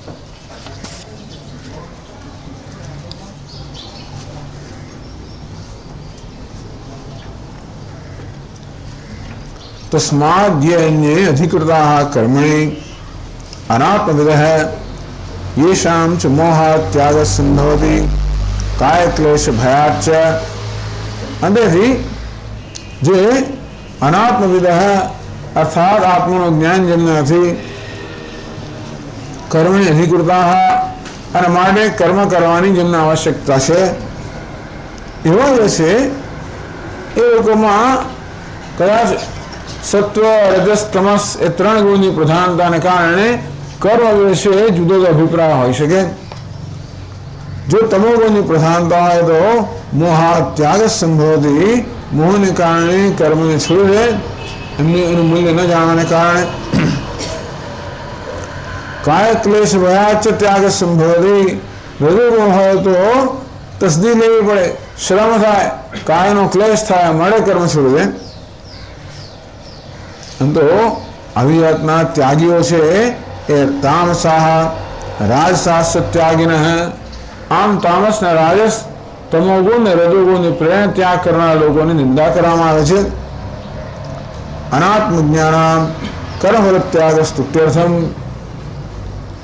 પણ જે લોકો માત્ર કર્મમાં જે દોષનો અંશ છે એનો ત્યાગ કરે છે, આ કર્મફળની આસક્તિ રૂપી એક અંશ છે, એ કર્મને દોષ વાળું ઠરાવે છે, એનો ત્યાગ કરે છે અને કર્મને જાળવી રાખે છે. અર્થાત જે લોકો કર્મનો લાભ જેમને મળે છે અને જોડે એનાથી થતા સંભવિત ગેરલાભથી મુક્ત છે એવા વિવેકી મનુષ્યો છે, સાત્વિક મનુષ્યો, એમની સ્તુતિ કરવા માટે અર્થાત એ પ્રકારના ત્યાગ માટે પ્રોત્સાહિત કરવા માટે, એ પ્રકારના કર્મફળની આસક્તિના ત્યાગનું વિધાન કરવા માટે પેલા રાજસ ને તામસ જે ત્યાગી છે એમની નિંદા કરવામાં આવે છે, આની સ્તુતિ કરવા માટે, આનું વિધાન કરવા માટે. બાકી જે પારમાર્થિક સંન્યાસી છે, સર્વારંભ પરિત્યાગી, મૌની, સંતુષ્ટો યેન કેનચિત અનિકેત સ્થિરમતિહિ. સર્વારંભ પરિત્યાગી, જેનામાં કર્તૃત્વ બુદ્ધિ નથી, જે સર્વ જગતથી મુક્ત છે, એને કોઈ વ્યક્તિગત હવે પ્રયોજન રહ્યું નથી અને માટે એ તો કોઈ વ્યક્તિગત સિદ્ધિ માટે કોઈ કર્મનો આરંભ કરતો નથી. સર્વારંભ પરિત્યાગી. મૌની, જે મૌની છે અર્થાત જેનું મન શાંત છે, બધા અનર્થથી, બધા દુઃખથી મુક્ત છે. તો મનમાં વિક્ષેપ ત્યારે હોય, અશાંતિ ત્યારે હોય જ્યારે કોઈ કોઈ પ્રકારની જરૂરિયાતો હોય, રાગ દ્વેષ હોય કે જરૂરિયાતો હોય, આ બધા મુક્ત હોવાના કારણે જે મૌની છે એનું મન શાંત છે. સંતુષ્ટો યેન કેનચિત, જેના આંતરિક સંતોષ પ્રાપ્ત થાય છે એને બહારના કોઈ સાધનથી સંતોષ પ્રાપ્ત કરવાની જરૂર નથી. માટે જે કંઈ મળે એને સંતુષ્ટ છે, જે કંઈ મળે એનાથી ત્યારે જ માણસ સંતુષ્ટ હોઈ શકે જ્યારે એનો સંતોષ કશું મળ્યા વગર મળતો હોય તો. એ સિવાય જે કંઈ મને સંતોષ ના થાય. જો મારો સંતોષ કશી વસ્તુના મળવા પર આધારિત હોય તો ઈચ્છું તો મળે તો જ સંતોષ થાય. પરંતુ મને જયારે આંતરિક સંતોષ હોય અને અર્થાત મારા સંતોષ માટે બહારની કોઈ વસ્તુ પર આધારિત ન હોવું તો પછી જે મળે એની સંતોષ છે, કે ન મળે તો પણ સંતોષ છે, કે સંતોષ જ છે. હવે આ લોકોને આ ચર્ચાનો વિષય નથી, આ તો બધા ચર્ચાની બહારના છે, આ ચર્ચાની બહારના છે. અનિકેત, જેને કોઈ નિકેત અર્થાત ઘર વગેરે કશી વસ્તુ મળે આસક્તિ નથી. સ્થિરમતિ, આત્મજ્ઞાનમાં જેની મતિ અર્થાત સ્થિરતા છે, નિષ્ઠા છે. એ કે સંન્યાસ નિંદા ના થઈ શકે, અને સંન્યાસ નિંદા કરવામાં આવે છે.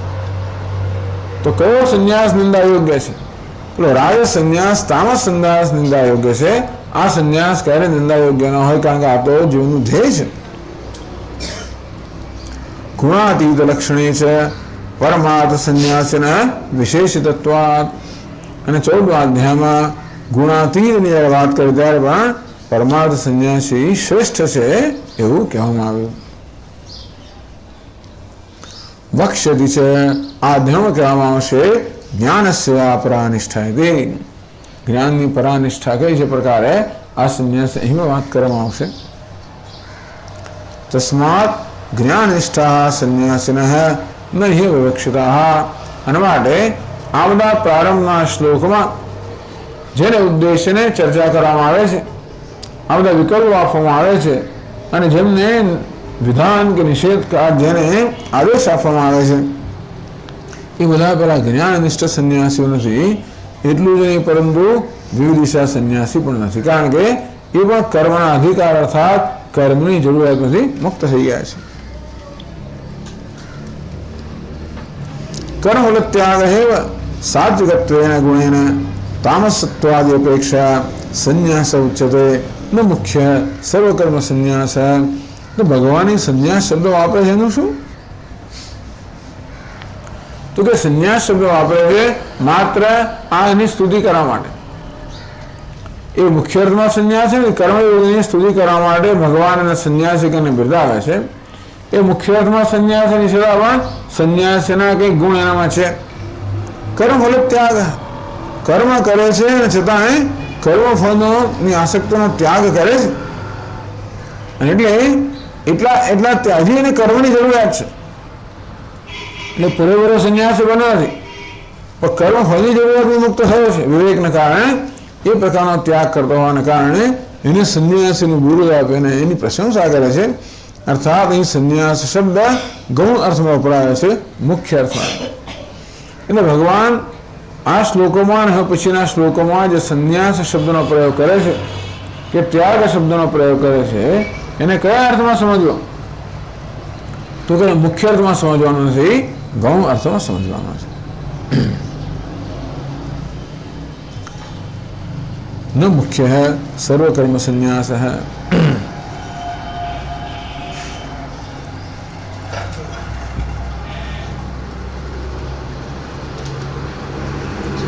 તો આપણે હવે 407મા પાના પર છે અને છેલ્લેથી બીજો પેરેગ્રાફ, છેલ્લી છઠ્ઠી લાઈન, છઠ્ઠી પંક્તિ, એમાં એક પ્રશ્ન કરે છે પૂર્વ પક્ષ. એટલે હજી પણ કહે છે કે નહીં, સંન્યાસ એટલે અહીં સંન્યાસ શબ્દ મુખ્ય અર્થમાં જ વપરાયો છે. આવો સંન્યાસ થાય, બીજો કોઈ સંન્યાસ શક્ય જ નથી. આપ કહો છો એવો બધા કર્મનો ત્યાગ રૂપી સંન્યાસ શક્ય જ નથી. બહુ તો કર્મફળની આસક્તિનો ત્યાગ એટલો સંન્યાસ જીવનમાં શક્ય છે, પરંતુ બધા કર્મરૂપી ત્યાગરૂપી સંન્યાસની આપ જે વાત કરો છો એવો સંન્યાસ શક્ય જ નથી. આ સંન્યાસ શક્ય છે. એટલે સંન્યાસ આ જ સમજવાનો, બીજો કોઈ સંન્યાસ નથી, એવો પૂર્વ પક્ષ ઉપસ્થિત કરે. સર્વકર્મ સંન્યાસ અસંભવે છે નહીં દેહભૃતા ઇતિ હેતુવચનાદ મુખ્ય એવ ઇતિ ચેદ.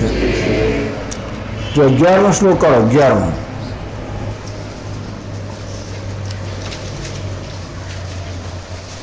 કે ભગવાન બધું જે પાછળથી કહેવાનો હોય એનો પણ સમન્વય કરી લેવો પડે ને.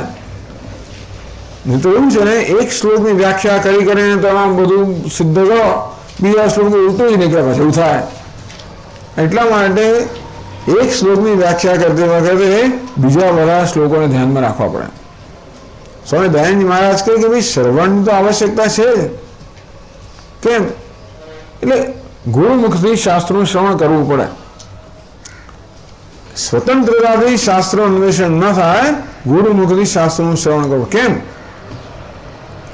એટલા જ માટે ભગવદ્ ગીતાના 700 શ્લોકો છે.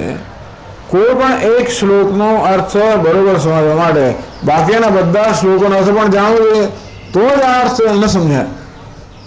બધા શ્લોકો ક્યારે જાણીએ? આ સમજીએ ત્યારે. આ સમજીએ ત્યારે બધા સમજે, અને બધા સમજીએ ત્યારે આ સમજાય. એનો અર્થ એ થયો કે આપણે સ્વતંત્ર રીતે તો આ ગીતાના હાલને પામી ના શકીએ. માટે જે બધાનો અર્થ સમજે છે એવા ગુરુ પાસે, આચાર્ય પાસેથી શ્રવણ કરીએ તો જ આપણને દરેક શ્લોકનું તાત્પર્ય સમજાય, ને ના સમજાય. તો આ ત્રીજો અને ચોથો શ્લોકમાં આપણે મચી પડીએ, પછી વર્ષે કરી કાઢીએ તો 11મો શ્લોક ભગવાન તો પછી ઉલટું સુલટું કઈ કહેતો.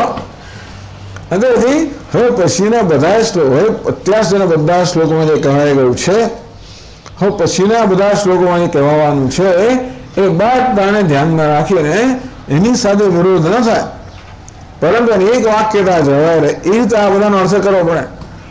આમાં અર્થ કરવામાં કોઈ વિદ્વત્તા નથી. તમે જો આટલા મોટા છે ભાષ્યકાર કે વિદ્વત્તા જણાતી જ નથી.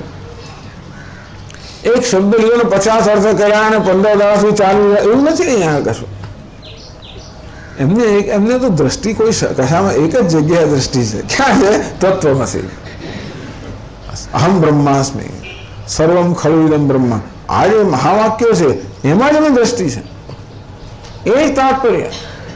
આખા વેદનું તાત્પર્ય છે, વેદાંતનું તાત્પર્ય પણ એ, અને ભગવદ્ ગીતા વેદનું કે વેદાંતનું એનું પણ તાત્પર્ય એક જ તાત્પર્ય ધ્યાનમાં રાખીએ ને એક શ્લોકની વ્યાખ્યા થાય.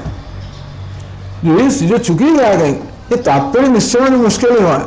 જો શંકરાચાર્ય છે બધા જ આચાર્યોને છે, કોઈ પણ એવું નથી જે સર્વ રીતે એમાંથી મુક્ત હોય. કંઈક કંઈક ઇમોશન, ક્યાંક ક્યાંક લાગણી આવે તો જરા ખેંચાઈ જાય એવું થાય. મધુસૂદન સરસ જેવા આટલા મોટા છે તો પણ ક્યાંક ક્યાંક જણાય આપણને કે આમ લાગણી પેલું અતિરેક આવી જાય થોડો. કંઈક ભક્તિભાવ એટલે લાગણી કશાકને કારણે આપણે જયારે ખેંચાય છે. ભક્તિભાવનો વાંધો નથી. હવે અને તેથી કંઈક તાત્પર્ય નિશ્ચયમાં હોય પાછું કંઈક મુશ્કેલી નડે અને તો શ્લોકની વ્યાખ્યા કરવામાં એની અસર પહોંચવાની છે. આ તો પેલી લેસર બીંગ જેવી એમ સીધી દ્રષ્ટિ આપણે આર પાર નીકળનારી હોય, કોઈ જગ્યાએ રોકાનારી ના હોય અને તો એ દ્રષ્ટિએ જ શંકરાચાર્ય એમના જેવા બીજા કોઈ આચાર્ય છે નહીં. કારણ કે એ કઈ વસ્તુ સ્પષ્ટ, એ સ્પષ્ટતાને લઈને જ બધી વ્યાખ્યા કરવામાં આવે. એમાં એમને જરા એક સેકન્ડના વધારે સમય હોતો નથી. એક વધારે શબ્દ લખવાની એમનો સમય નથી હોતો અને જરૂર નથી હોતી. માટે બસ એમનું સીધું પેલા બુલડોઝર સીધું કામ ચાલતું હોય, વચ્ચે અટકવાનું નહીં. એ ચર્ચા કરે આવી તો જરૂરિયાત તો જ ચર્ચા કરે. તો સ્વામી તો ખંડન બંડન કર્યા જ કરે છે પૂર્વ પક્ષ. એમાં પૂર્વ પક્ષમાં એમને કોઈ રસ નથી. એમને તો તત્વમસીમાં જ રસ છે. પરંતુ જિજ્ઞાસુઓ તત્વમસી એને સમજે એ માટે એ સમજમાં કોઈ સંશય ઉત્પન્ન થવાની સંભાવના હોય તો ત્યાં પૂર્વ પક્ષના નામે એ સંશય ઉત્પન્ન કરવામાં આવે. આ બધું સાંભળી આવે ને, બધી જગ્યાએ જઈને સાંભળતો હોય અને બધું સારું જ લાગતું હોય એટલે શું થાય છે કે આપણે ઘણી બધી વસ્તુઓ આપણે મગજમાં હોય એને બધી સ્પષ્ટ કરવી જ પડે. એટલા માટે એ જે પૂર્વ પક્ષ છે માત્ર આપણા વિચારને શુદ્ધ કરવા માટે. એટલે વિચાર પદ્ધતિ છે એ પણ બરોબર વ્યવસ્થિત હોવી જોઈએ, શુદ્ધ હોવી જોઈએ. અને એટલા માટે જ્યાં પણ ખંડન બંડન થતું હોય એમાં કોઈનું ખંડન કરવાનીથી આપણને શું મળવાનું છે? અને ઘણી વાર તો માણસ છે કે નહીં ખબર ના પડે. એટલે જ્યારે કોઈ પૂર્વ પક્ષી, કયો આ પૂર્વ પક્ષી છે જે પ્રકારનો સંશય શક્ય એવો પૂર્વ પક્ષી. વેદાંતિનો પૂર્વ પક્ષી હોય, ધારો કે વેદાંતને આડો હોય, એક વેદાંતિ એવા હોય છે. અમુક જગ્યાએ જુદા પડે પાછા, અમુક જગ્યાએ જુદા પડે એવા પણ વેદાંત એક દેશી તે લોકો પણ આવી જાય. એમાં એવું નહીં કે કોઈનું ખંડન કરવા માટે, જે સિદ્ધાંત છે એ સિદ્ધાંતને સ્પષ્ટ કરવા માટે. અને તેથી જો આપણામાં એ પ્રકારની સિદ્ધાંતની સ્પષ્ટતા હોય તો જીવનમાં સ્પષ્ટતા હોય અને તો જ આપણી સાધના બધામાં સ્પષ્ટતા ત્યારે જ હોય જ્યારે મૂળભૂત સિદ્ધાંત નિશ્ચય બરોબર હોવો જોઈએ. સમ્યક વ્યવસ્થિત હોય, એ નિશ્ચય બરોબર હોય તો જ બાકીની બધી વસ્તુ બરોબર હોય. એ નિશ્ચય બરોબર કરવા માટે જ બસ એટલું જ શંકરાચાર્યનું કાર્ય છે. ભગવદ્ ગીતા એમનું બીજું કોઈ કાર્ય નથી ક્યાંય પણ. બાકી બધા આચાર્યો બીજી બધી વ્યાખ્યાઓ આપશે, બધું ઘણું સરળ, સારું, વાંધો નથી. એમના શિષ્યો એવું કામ કરેલા છે. એમનું કામ આટલું જ છે, યોગ્ય વ્યવસાય, યોગ્ય નિશ્ચય જન્માવો. એટલે 11મા શ્લોકમાં ભગવાન પાછું કહ્યું છે, શું કહે? નહીં દેહ વૃતા શક્યમ ચક્તુમ કર્માણી અશેષતઃ. ભગવાન કે દેહ વૃતા, આ દેહ ધારણ કરનાર જીવાત્મા માટે અશેષતઃ કર્માણી ત્યક્તુમ નહીં શક્યમ. તો દેહ ધારણ કરેલો છે ત્યાં સુધી સર્વ રીતે કર્મ ત્યાગ કરવો શક્ય નથી. હવે શંકરાચાર્ય મહારાજ કહે છે કે પારમાર્થિક સંન્યાસ એને કહેવાય જે સર્વ કર્મનો ત્યાગ કર્યો છે. સંન્યાસ શબ્દનો મુખ્ય અર્થ એ જ કે એને સર્વ કર્મનો ત્યાગ કર્યો છે. એમ કહીને એમણે કહ્યું કે આ શ્લોક એવા મુખ્ય સંન્યાસી માટે નથી, પરંતુ પેલા ગૌણ સંન્યાસી માટે છે. એ પૂર્વ પક્ષી કહે છે. પણ અહીં જુઓ 11મા શ્લોકમાં શું કહ્યું ભગવાને કે જ્યાં સુધી આ ઉપાધિ છે ત્યાં સુધી બધા કર્મ છોડવા શક્ય જ નથી. અર્થાત આપ જે કહો છો સર્વ કર્મનો ત્યાગ, એ પ્રકારનો સંન્યાસ તો શક્ય જ નથી એમ ભગવાન કહે છે. તો કયો ત્યાગ શક્ય છે? બસ આ કર્મનો ત્યાગ એટલો શક્ય છે, ત્યાગ શક્ય જ નહીં. કર્મનો ત્યાગ તો શક્ય જ નથી. ભગવાને કહ્યું છે સ્પષ્ટ, નહીં દેહ વૃતા શક્યમ ત્યક્તુમ કર્માણી અશેષતઃ. દેહવૃત દેહ ધારણ કરનાર માટે અશેષતઃ પૂરેપૂરા કર્મનો ત્યાગ સંભવ જ નથી. અને આપ જે પ્રકારના સંન્યાસની વાત કરો છો એવો સંન્યાસ તો છે જ નહીં. અને આ જે સંન્યાસ મુખ્ય છે, અન્ય સંન્યાસની વાત થઈ છે, કર્મફળની આસક્તિના ત્યાગ રૂપ છે, એ જ મુખ્ય સંન્યાસ છે, બાકી બીજો કોઈ સંન્યાસ નથી. ટૂંકમાં અહીં ભગવાન સંન્યાસ શબ્દનો પ્રયોગ કરે છે એ મુખ્ય અર્થમાં સંન્યાસ લેવો જોઈએ, ગૌણ અર્થમાં નહીં. આ બધું મહત્વનું છે, સિદ્ધાંત મહત્વનો છે. કારણ કે આપણું જીવન સિદ્ધાંત પર આધારિત છે, સમજ પર આધારિત છે. આપણે જે કરીએ ન કરીએ આ બધી વસ્તુઓ આપણી સમજ પર આધારિત છે ને. પ્રત્યેક ક્ષણે જે બધા વિકલ્પોમાંથી પસંદગી આપણે કરતા હોઈએ, આપણે જીવન જીવતા હોઈએ, એ બધું શેને નક્કી થાય? શું સાચું છે ને શું ખોટું છે, શું સારું છે ને શું ખરાબ છે, શું યોગ્ય છે શું અયોગ્ય, એ પરથી આપણા હંમેશા પસંદગી થતી હોય ને. તો સાચું શું છે એની સ્પષ્ટતા હોય તો એ સ્પષ્ટતા આપણા દરેક વ્યવહારમાં વ્યક્ત થવાની જ છે. એ સ્પષ્ટ કરવા માટે આ બધી ચર્ચા છે. બીજી પંક્તિમાં કહે છે આ શ્લોકમાં, યસ્તુ કર્મફળ ત્યાગી સત્યાગી તે અભિધીયતે. તો ત્યાગી કોને કહેવાય? સંન્યાસી કોને કહેવાય? યસ્તુ કર્મફળ, ભગવાન જ કહે છે. પરંતુ જે કર્મફળનો ત્યાગ કરનાર છે એને ત્યાગી કહેવાય, એને સંન્યાસી કહેવાય.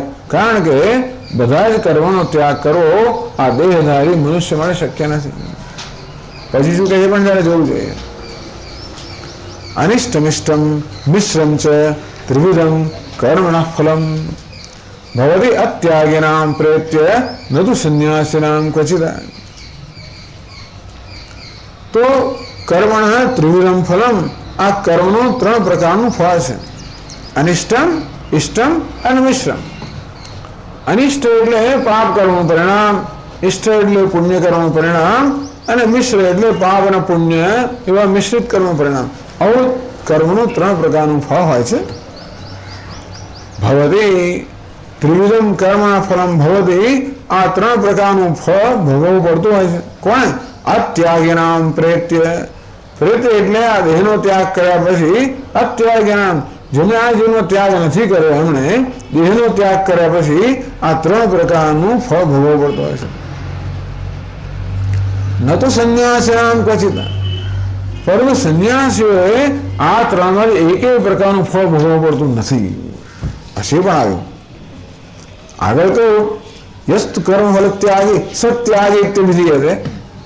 કર્મફળ ભગવાન કર્મફળ ત્યાગ કરે ત્યાગી કહેવાય. અહીં શું કહે છે?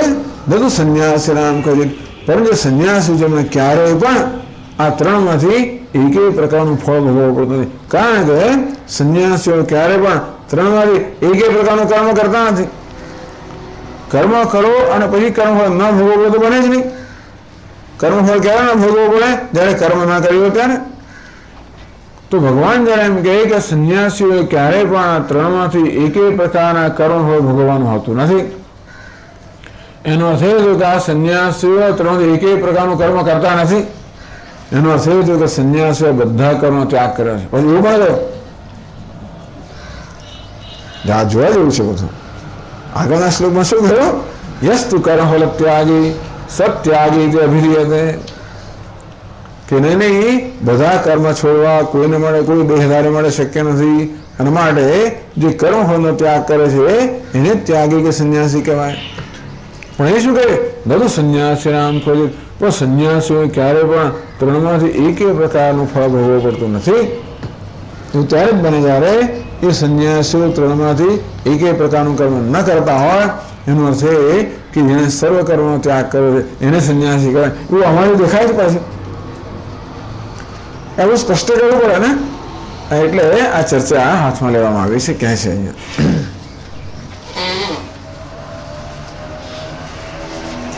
સર્વકર્મ સંન્યાસ અસંભવે છે નહીં દેહ મૃતા હેતુવચનાત મુખ્ય એવ ચેત. નહીં દેહ મૃતા હેતુવચનાત. આ નહીં દેહ મૃતા હમણાં શ્લોક જે વાંચ્યો તે હેતુ એટલે કે કારણ ભગવાન બતાવે છે. સર્વકર્મ સંન્યાસ અસંભવે.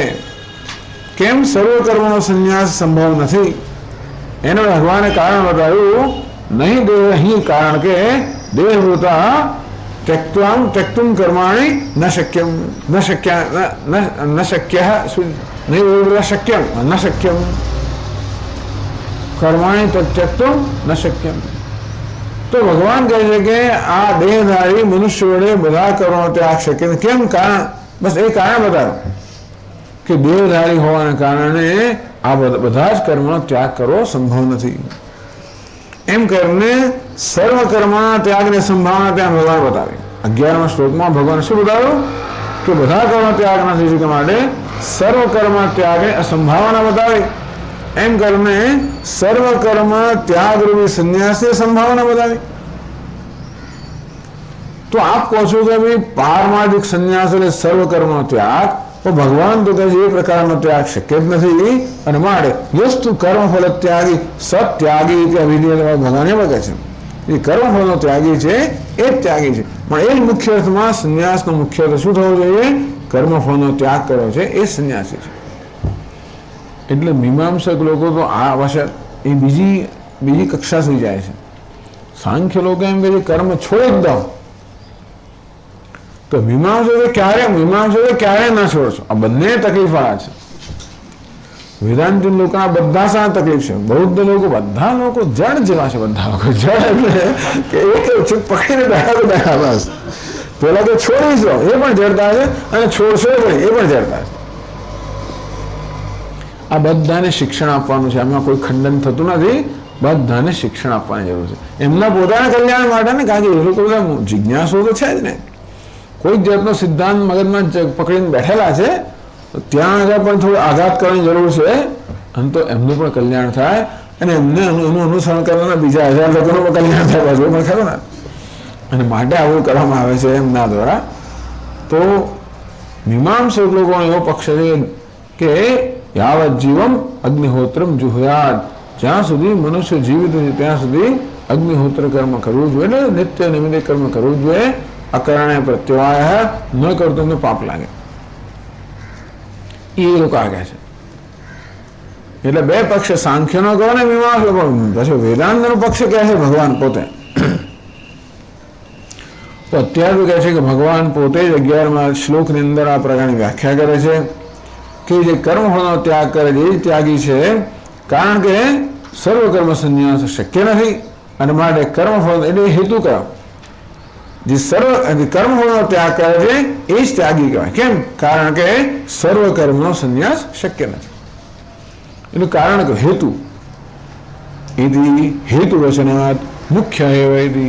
અને ભગવાન અહીં જે કર્મફળના ત્યાગરૂપી સંન્યાસની વાત કરે છે એ જ મુખ્ય અર્થમાં સંન્યાસ છે. તમારો સર્વ કર્મના ત્યાગરૂપી સંન્યાસ મુખ્ય નથી. એ રીતે એવો પ્રશ્ન કરવામાં આવે. 11ના શ્લોકના આધારે આવો પ્રશ્ન કરવામાં આવે તો ઉત્તર આવે છે. એને કહેવાનો ભાવ છે કે જ્યારે શબ્દનો મુખ્ય અર્થ શક્ય હોય ત્યારે ગૌણ અર્થ ન લેવો જોઈએ. અહીં વેદાંતિને સંન્યાસ શબ્દનો ગૌણ અર્થ લઈને કહ્યું કે આ બધી ચર્ચા મુખ્ય સંન્યાસી માટે નથી, ગૌણ સંન્યાસી મળે. પેલું કહે છે કે ભાઈ મુખ્ય અર્થ સંભવિત હોય તો ગૌણ અર્થ ન લેવો જોઈએ. પણ અમે કહીએ છીએ કે સંન્યાસ મુખ્ય આ જ સંન્યાસ છે કર્મફળનો ત્યાગ. જો એને ભગવાન 11મા શ્લોકમાં કહે છે એના વડે સમર્થન પ્રમાણે છે. તો હવે એ શ્લોકનો શું અર્થ કરવો એ સમજાવે છે. ન હેતુવચનસ્ય સ્તુત્યર્થત્વાत्. તો કે નહીં, આજે કહ્યું કે દેહધારી મનુષ્ય માટે સર્વકર્મનો ત્યાગ શક્ય નથી, એ તો માત્ર સ્તુતિ માટે કહેવામાં આવ્યું. એટલે વાક્યનો શું અર્થ, કઈ કક્ષામાં આવે વાક્ય? એનો સ્વાર્થમાં તાત્પર્ય છે કે પરાર્થમાં તાત્પર્ય છે? સ્વાર્થ તાત્પર્ય વાક્ય જેવું છે એ જ અર્થ લેવાનો કે પછી બીજા વાક્યને સમજાવવા વાળા વાક્ય છે? એક મુખ્ય વાક્ય હોય અને એને સમજાવવા માટે એને માટે બીજા ઘણા અવાંતર વાક્ય હોય, ગૌણ વાક્ય હોય. તો આજે ભગવાને વાક્ય કહ્યું છે એને આપણે મુખ્ય અર્થમાં લેવાનું કે ગૌણ અર્થમાં લેવાનું? એ કહે છે હેતુ વચનસ્ય સ્તુત્યર્થત્વાत्. ભગવાન જયારે કહે છે કે દેહધારી મનુષ્ય માટે સર્વ રીતે કર્મનો ત્યાગ કરવો શક્ય નથી, એ તો અજ્ઞાની માટે કહ્યું છે. જ્ઞાની માટે નહીં, જ્ઞાનીની સ્તુતિ કરવા માટે કે શક્ય ના છતાં પણ જો એને કેવો ત્યાગ કર્યો છે. આમ દેહધારી મનુષ્ય માટે સર્વ કર્મનો ત્યાગ કરવો શક્ય ન હોવા છતાં પણ જો તો ખરા જ્ઞાનનું મહાત્મ્ય કે એને બધા કર્મનો ત્યાગ કર્યો. કુર્વન્નપિ ન લિપ્યતે નૈવ કિંચિત કરોતિ સહ નૈવ કુર્વન્ન કારયન, એમ કરીને. એટલે ટૂંકમાં એ વાક્ય ભગવાને પેલા સંન્યાસની સ્તુતિ કરવા માટે કહ્યું છે.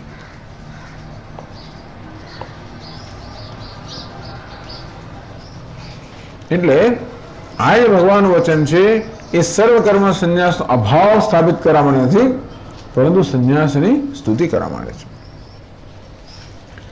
તો ભગવાન દ્રષ્ટાંત આપે છે કે બીજે પણ ભગવાન આવું કરેલું છે. શંકરાચાર્ય દ્રષ્ટાંત આપે છે કે બીજે પણ ભગવાન આ પદ્ધતિ અખત્યાર કરેલી છે. કશાકની સ્તુતિ કરવા માટે કંઈક કહે છે યથા ત્યાગાત શાંતિરનંતરમ इति कर्मफलत्यागस्तुतिः एव यथोक्त अनेकपक्ष अनुष्ठान अशक्तिमन्तम् अर्जुनम् अज्ञं प्रतिविधानात् तथा इदमपि न हि देहभृता शक्यम् इति कर्मफलत्यागस्तुत्यर्थं वचनम्. તો ભગવાન 12મા અધ્યાયનો દાખલો આપે છે. એ પાછું ખોલવું પડશે જરા કે શું કહી રહ્યા છે શંકરાચાર્યજી. 12મા અધ્યાયની વાત કરે છે એ બતાવીએ.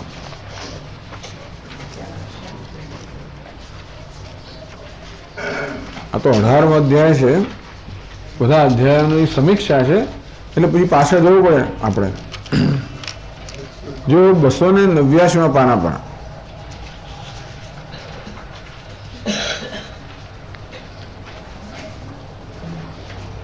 છેલ્લે કે છે 8મા શ્લોકમાં 12મા અધ્યાયના 8મા શ્લોકમાં કહે છે મયि એવ મનાધત્સ્વ મયि બુદ્ધિમ નિવેશ નિવસિષ્યસि મયि એવ અત ઊર્ધ્વમ ન સંશયઃ. ભગવાન કહે છે મયि એવ મનાધત્સ્વ, તારું મન મારામાં સ્થાપિત કર. મયि બુદ્ધિમ નિવેશ, તારે બુદ્ધિને મારામાં પ્રવેશ કરાવો. અર્થાત તારા મન અને બુદ્ધિ બંને મને સમર્પિત કર. તો શું કહે? નિવસિષ્યસि મયि એવ, મયि એવ નિવસિષ્યસि, તું મારામાં જ નિવાસ કરશે. અર્થાત તું મારા સ્વરૂપને પ્રાપ્ત થઈશ, મને ઐક્યને પ્રાપ્ત કરશે. અત ઊર્ધ્વમ, આ જેવી તું આ પ્રકારે સમર્પિત કરશે કે તરત જ તું મને પ્રાપ્ત કરશે. ન સંશય, એમાં કોઈ સંશય નથી. એટલે ભગવાન ઊંચામાં ઊંચું સાધન કહ્યું, તારા મન અને બુદ્ધિ બંને મને સમર્પિત કર. તો તું મને સમર્પિત થઈ ગયો. માણસ એટલે શું? આપણા મન ને બુદ્ધિ એટલે હું? એ બંને ભગવાનને સમર્પિત થઈ ગયો. ભગવાનમય થઈ ગયો તો હું ભગવાનમય થઈ ગયો. પછી કહે છે આગળ, અથ ચિત્તમ સમાધાતમ ન શક્નોષિ મયि સ્થિરમ, પરંતુ મયि સ્થિરમ ચિત્તમ સમાધાતમ ન શક્નોષિ ચેત. હે અર્જુન, મારામાં તારા ચિત્ત એટલે મન અને બુદ્ધિને સમાધાન કરવું, એકાગ્ર કરવું, એમાં સમાહિત કરવું, એમાં જ લીન કરવું, એના મય બનાવવું તારે શક્ય ના હોય, અઘરું લાગતું હોય. અભ્યાસ યોગેન તતઃ મામ ઈચ્છાપ્તુમ ધનંજય. તો પછી અભ્યાસ યોગ છે. અભ્યાસ યોગ એટલે વારંવાર ચિત્તમાં જતો રહે વળી પાછું લઈ આવ, જતો રહે વળી પાછું લઈ આવ.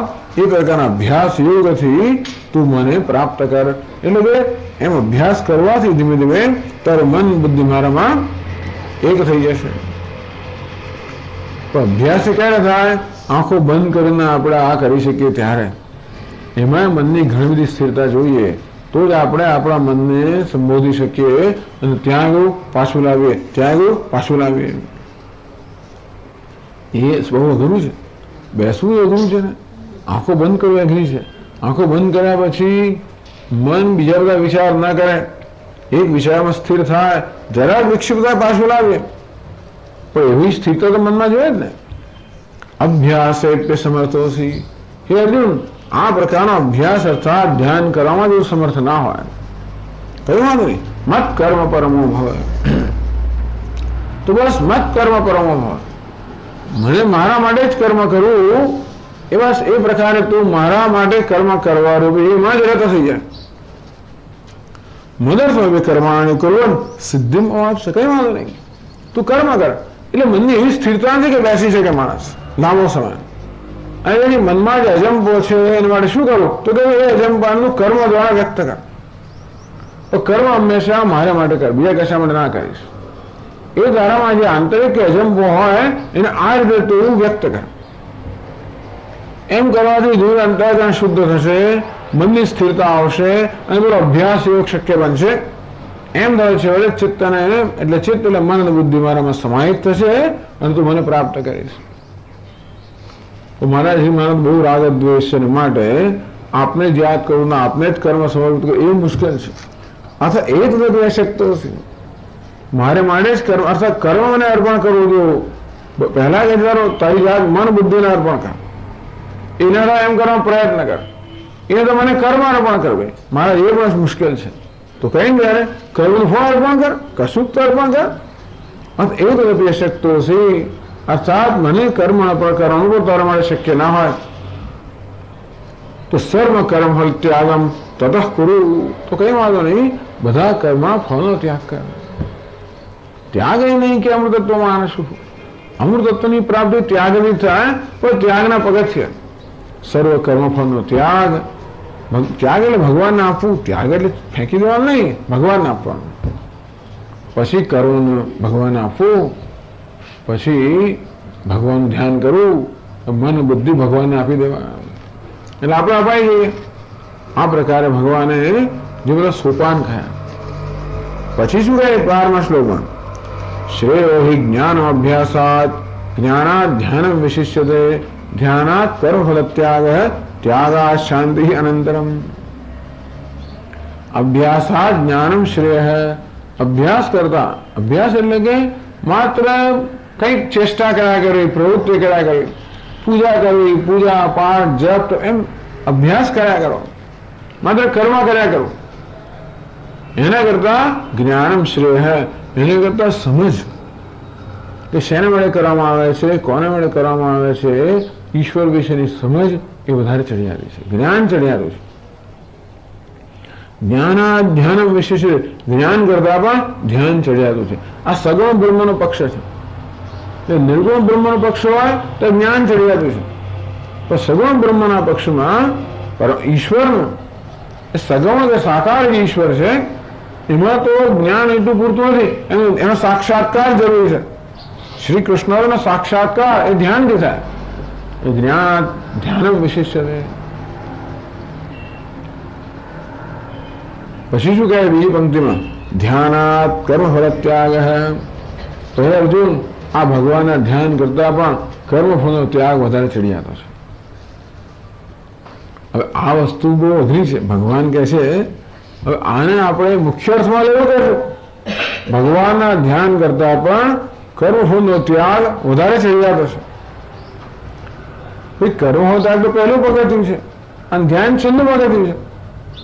તો ભગવાન કહે છે કે ધ્યાન કરતા પણ કર્મફળનો ત્યાગ વધારે ચડિયાતો છે. ત્યાગાત શાંતિ અનંતરમ, કારણ કે ત્યાગાત અનંતરમ શાંતિ, જેવો ત્યાગ કર્યો કે તરત શાંતિ પ્રાપ્ત થાય. એમ કરીને ભગવાને કર્મફળના ત્યાગને શ્રેષ્ઠ કહ્યો છે. તો કર્મફળનો ત્યાગ શ્રેષ્ઠ છે, એના આપણે મુખ્ય અર્થમાં લેવાનું કે નહીં? તો શંકરાચાર્ય મહારાજ આ છે ને આખી આ ચર્ચા એને દૃષ્ટાંત તરીકે આપે કે જો ખરેખર કર્મફળનો ત્યાગ શ્રેષ્ઠ ને પહેલો જ પગથિયું છે. પછી અભ્યાસ આવે, પછી જ્ઞાન આવે, પછી ધ્યાન આવે,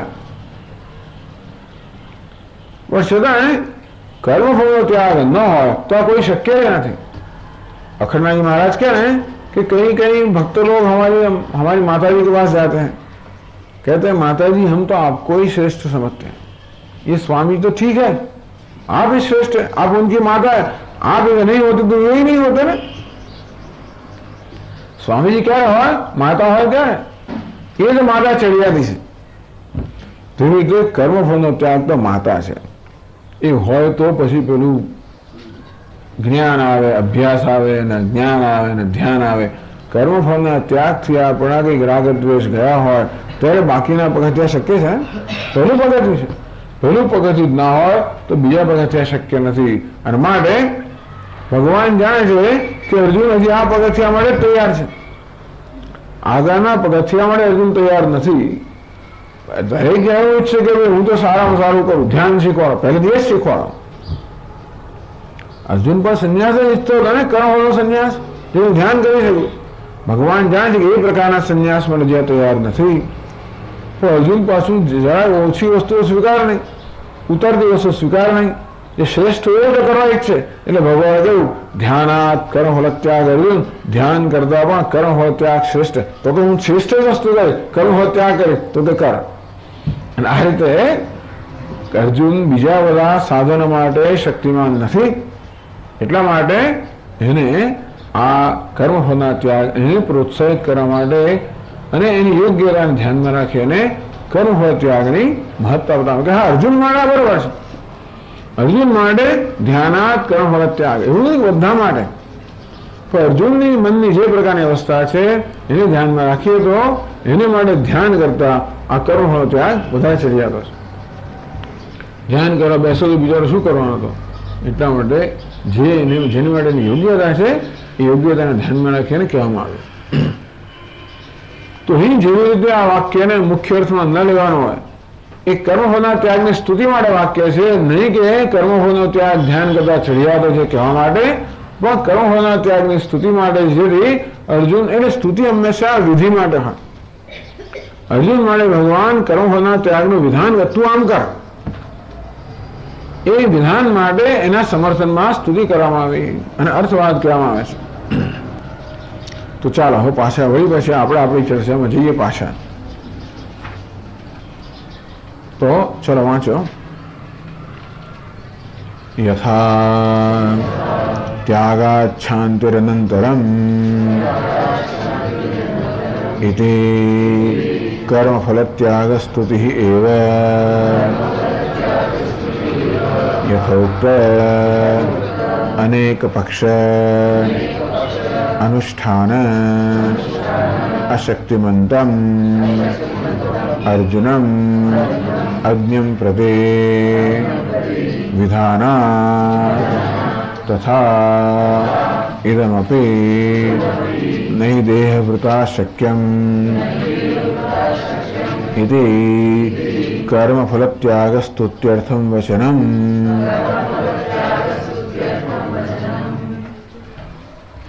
તો કે ભગવાન જયારે એમ કહે છે કે દેહધારી મનુષ્ય માટે સર્વ કર્મનો ત્યાગ સંભવિત નથી, તો એનો અર્થ આપણે અક્ષરશઃ નહીં લેવાનો, પરંતુ એ તો સ્તુતિ માટે છે. જો હંમેશા અજામિલની વાત કહેવામાં આવે આપણને, અજામિલ નારાયણ નારાયણ કહ્યું ભગવાન પહોંચી ગયું એટલે આપણે ત્યાં સુધી મુલતવી રાખીશું. આપણે મળતું હોય તો નારાયણ નારાયણ, તું એવું ના કરીશ. અજામિલની વાત કરવામાં આવી એ તો ભગવાનના નામની મહત્તા બતાવવા માટે. ભાઈ ભાગવતના વાળા લોકો આવું સ્વીકાર કે એવું ના કહેવાય સ્વામીજી, તમારાથી અર્થવાદ ના કહેવાય. પણ અર્થવાદ એટલે કે છેલ્લી ઘડી માણસ નારાયણ નારાયણ કહે, છેલ્લી ઘડી ક્યાંથી કહે? આખી જિંદગી ના કહ્યું હોય તો અસ્માત સર્વેષુ કાલેષુ મામ અનુસ્મર તો થાય સદા તદ્ભાવ મહાવેદ. એ ભાવના સેવી ના હોય ને છેલ્લી ઘડી નારાયણ કહેવું શક્ય જ નથી. એ કહેલો નારાયણનો અર્થ જુદો થાય, પણ માત્ર નારાયણ શબ્દથી ના થાય. એટલે કહ્યું ને મામ અનુસ્મર ઓમ ઇત્યેકાક્ષરમ બ્રહ્મ વ્યાહરણ મામ અનુસ્મર. ઓમ ઓમ કહ્યું તો ના ચાલે, નામ કહેવાથી ના ચાલે. એ નામની જોડે અર્થ છે ને એ અર્થનું પણ અનુસંધાન થવું જોઈએ. તો રામ રામ લોકો રેમ રેમ કરે, રેમ નો અર્થ અંગ્રેજીમાં જુદો જ થાય. રેમ રેમ કરે કે રમ રમ કરે, રમ વળી કોઈ જુદી વસ્તુ છે. તો આ રેમ એટલે શું કરવાનું સમજ નહીં પડતી. માત્ર શબ્દનું ઉચ્ચારણ કરવું એટલા માટે નથી થતું, એની પાછળનો અર્થ છે એનું સ્ફુરણ થવું જોઈએ. એને માટે તો જન્મોના જન્મ જાય, શબ્દના ઉચ્ચારણથી અર્થનું સ્ફુરણ થાય માટે જન્મોના જન્મ થતા હોય. એમ માનવું કે માત્ર અજામિલને થયું માટે છેલ્લી ઘડીએ એના કાનમાં નારાયણ કહીશું એટલે નારાયણ પહોંચી જશે એવા વહેમ કોઈ દિવસ રાખવા જ નહીં. ખરેખર એ તો માત્ર અને અર્થવાદ છે, ગણી ના શકે. પણ છતાં એ સ્તુતિ માંડે છે. એ શાને માંડે છે? ભગવાન નામની સ્તુતિ માંડે છે. ભગવાન નામ મહિમા તો જો કે અજામિલ જીવાને પણ એમને તારે હતા. એ સરસ વસ્તુ છે. તો એટલે આપણે પછી એને એટલે આ વાક્યને આપણે લિટરલી વાચ્યાર્થ લેવો કે એને બીજી રીતે લેવું કે નહીં બી આ તો અજામિલની વાત કરી, આપણે લાગુ પડતું નથી. આપણે તો આપણું કામ કરવાનું, અત્યારે જ ભગવાનનું નામ લેવાનું. એવું નહીં કે જેમ તેમ અત્યારે જીવીએ અને પછી મરતી વખતે નારાયણની અપેક્ષા રાખીએ. કદાચ નારાયણ બોલાય તો અંદર તો નારાયણ તો બીજું જ કશું આવે એવું ના ચાલે ને. પણ નવું નારાયણ કહ્યું એટલે પત્તો નહીં લાગતો. એ વાક્યને આપણે મુખ્ય અર્થમાં નહીં લેવાનું. માત્ર અજામિલ કે આ નામની સ્તુતિ માટે છે.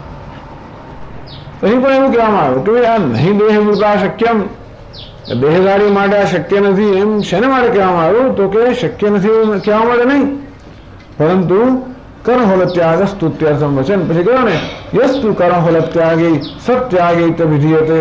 પરંતુ જે કર્મનો ત્યાગ કરે છે એને ત્યાગી કહેવાય, સંન્યાસી કહેવાય. એમ કરીને કર્મફળના ત્યાગની સ્તુતિ કરવા માટે કહેવામાં આવ્યું કે અર્જુન બધા કર્મનો ત્યાગ કરવો શક્ય નથી, પણ તું તો કર્મફળનો ત્યાગ કર. શક્ય નથી, તારે મને શક્ય નથી, કોઈને મને શક્ય નથી એવું નહીં. દેહની અંદર હમ ભાવ, દેહ વૃદ્ધ કોને કહેવાય? દેહ ધારણ કરનાર એટલે શું? દેહ ધારણ કોણ કરે છે? દેહમાં અભિમાન ધરાવે છે તે